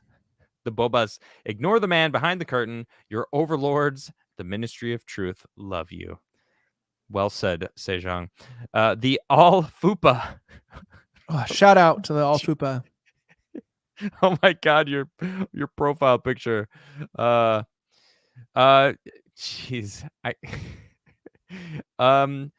E. I'm just gonna shorten that name because that's way too close. I don't want anyone clipping that. E. Muhammad, when is You Are Here coming back? Well, again, we did in fact talk about that earlier. So if you'd like, just go ahead and dig a little bit earlier. Casperia says, when are we going to be able to taste test between Crigler cocoa and quartering cocoa? Well, we neither of us. I don't have cocoa. I have coffee. I don't have any plans to branch out. Of course, quartering's probably going to have tea, soda, Coke, chocolate milk. I mean, if it's a product, he'll probably slap his name on it. But don't get me wrong. I love Jeremy. I think he's real freaking fast. awesome. Someone's asking why we're not on Rumble. I'll tell you this: is I've talked to Rumble. My channel got kind of like deleted, not really, but just got stopped. And we got on a call with Rumble today, and they're restoring everything, and we're gonna be back on in the algorithms and back on Rumble. And on Odyssey, I love Odyssey. I don't know why we are on Odyssey. I am on Odyssey. Are you on all those? of my? I'm not live streaming on Odyssey, but all of my every single thing I do is automatically put on Odyssey. So all of my stuff you can watch on Odyssey. Rumble, dude, you should get. I can get you on a call with someone from Rumble to like talk about like how to get your like content on like a. Dude, it's really good. Like the views there are significant, and I can get you on a call with people to like give you priority. Well, I have I actually know somebody also who just started working for them in that position, who hit me up and he was like, I got you if you want. Okay, so you should get on that call. Yeah, I should. I do. I need to do that. You should. King, you're missing out on like another 1,000 live viewers per episode. Okay. Yeah, I'll do that. And a lot of our people don't like YouTube, so they're there. I know we don't like to split audiences, but like you're not splitting it, by the way, because like people that just like, and also you can always stream on YouTube only and then post to Rumble after, right? So you could like just post the stream. A lot of people don't want to give money to YouTube, so they don't watch, and that's the principle. Fine, fuck it, go do your life. But I also feel like I used to get really scared about splitting audiences, but I've had no problem being on Rumble. Like there's only like a few thousand people that watch, maybe 100,000 on YouTube, but those few thousand feel like they're violating their moral conscience by being on YouTube. So I just like, I don't feel that way. I still drink King Starbucks. Kenneth, I know, dude, you are constantly reminding me about going to Rumble. I got you, dog. I hear you. Okay, I hear you. Let's see here. Sejong says, supposedly some Japanese company has developed TVs that you can taste, which will make selling your coffee more interactive and anime even weirder. Fish taste. I'm good. I think there's a line, and that is something I don't need. I don't want to lick my TV. I don't even know how else do you take, like, what is it? What do you, no, I'm good. I think I'm good. Anyway, guys, that is the show. Thank you very much for tuning in. Normally Friday I'd be jamming out a little bit. I got to eat some food. His wife is making him some food right now. He's probably pretty hungry. Elijah, that was a great show. Thanks for joining me. Sorry, someone said this might have been one of your longer shows. Is that true? I've done 3 hours before. I've definitely hit the 3 hour mark. We're not even at 3 hours yet, so I have definitely gone longer in sometimes. Thank you for having me on, though. That's all I want to say. It's been a while. It's been a while since I've gone this long, but I don't care if the conversation is like, that's what I want. I want conversations, and this was a conversation that just kind of flowed. And you have a very great way of telling a story, so you can't I want to hear the story, I want to hear the whole entirety of the story, and you can't just get little snippets. So having a longer show, it just works in certain cases, and this is one of them. So I had a great time. I had a great time too, Adam. Thank you. Everyone subscribe to Adam Crigler at the Crigler Show, the best show in America that you could ever go on to. You can follow me, Slightly Offensive, or look up Elijah. Don't look at my name, Elijah Schaffer, on YouTube. It's been search banned, actually. So Don't do that. But enjoy Haven't we yourself. all? Yeah, but enjoy yourself the rest it is. And thank you so much for having me on in this retarded little life. I always say that this is my stupid little life, and I enjoy it. Thank you so much for having me on. Yeah, definitely. All right, everybody. I will see you on Monday for Based Af Mondays. Elijah, you might want to join me sometime on Monday because we go ham on Monday. I don't normally swear on my show. I took my on Mondays. I'm like, you know what? I'm taking this filter off and I'm swearing. I'm pissed. I'm letting it out. It's a lot of fun. So yeah, I have Flawdzilla join Not me anywhere. So and my buddy Darth Call, and we have a good time. So I'll see you next time, guys. Have a great night. Later, Elijah.